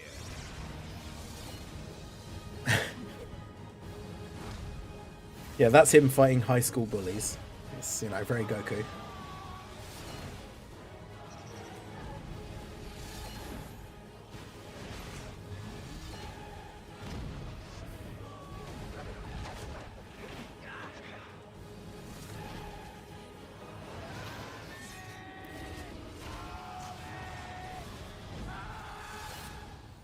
Dragon Ball Evolution.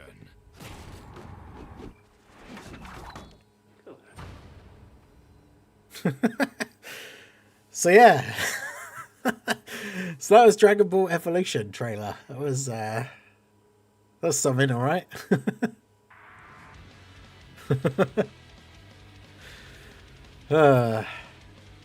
So yeah, that was yeah, no, there will never be any evolution stuff in Dokkan.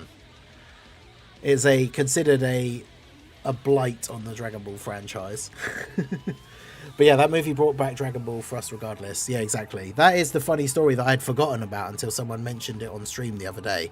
Is that the movie being so bad and doing so badly is what inspired Akira Toriyama to create Battle of Gods. Because Dragon Ball hadn't had any new anime or anything for years. And yeah, the movie was so bad that Akira Toriyama was like, okay, I can't let this be like the last thing, like the last Dragon Ball product or whatever. So created Battle of Gods, which then obviously led on to Resurrection of F, which then led on to Dragon Ball Super and Dragon Ball coming back. And even like Dokkan Battle and stuff. Like Dokkan Battle probably wouldn't exist if Battle of Gods hadn't been made, and therefore wouldn't exist because of it wouldn't exist without Dragon Ball Evolution. But yeah, the guy that played Piccolo is the English voice actor for Zamasu, which one of the things he said is that he wanted to basically like apologize to Dragon Ball fans and like redeem himself. So he does the voice acting for English Zamasu to like redeem himself for being the terrible Piccolo, because apparently he was a Dragon Ball fan, and the guy that played Goku wasn't a Dragon Ball fan before, but when he got cast as the character, he read all the manga and stuff and became like a fan. And apparently even during the making of the movie, the guy that played Goku and the guy that played Piccolo kept making suggestions to the director about things that they thought were bad or like wrong about the way the movie was like scripted or whatever. But the guy making it was just like, no, I wrote, like, just stick to your lines, like do the thing. So like, yeah, the people on the movie that were actually fans of Dragon Ball tried making suggestions that just got ignored apparently. So just crazy. But there you go. So that is going to be it for the stream. I appreciate you guys coming out. I'm glad I could leave you with that gem for those of you that have never seen it. You can look it up if you want to see any extra clips or anything like that. But yes, it is as terrible as it looks. It's the fact that it's also dark as well. Like, I know they try and like Piccolo's the bad guy and they want him to look evil, but he's wearing like all black with like a hood, and it all looks so dark and like not colourful. Like, yeah, it's just terrible. So there you go. That's it for the stream. I appreciate you guys coming out. Hit that like button, subscribe to the channel if you are new. There's no late stream tonight and there's no early stream tomorrow, so we will be back on Wednesday evening on the Ningen Plays channel for more Death Stranding 2, and hopefully I will see you guys there. So that's it from me. Like, subscribe, follow on Twitch, all that good stuff. I will see you all again soon. Have a good one.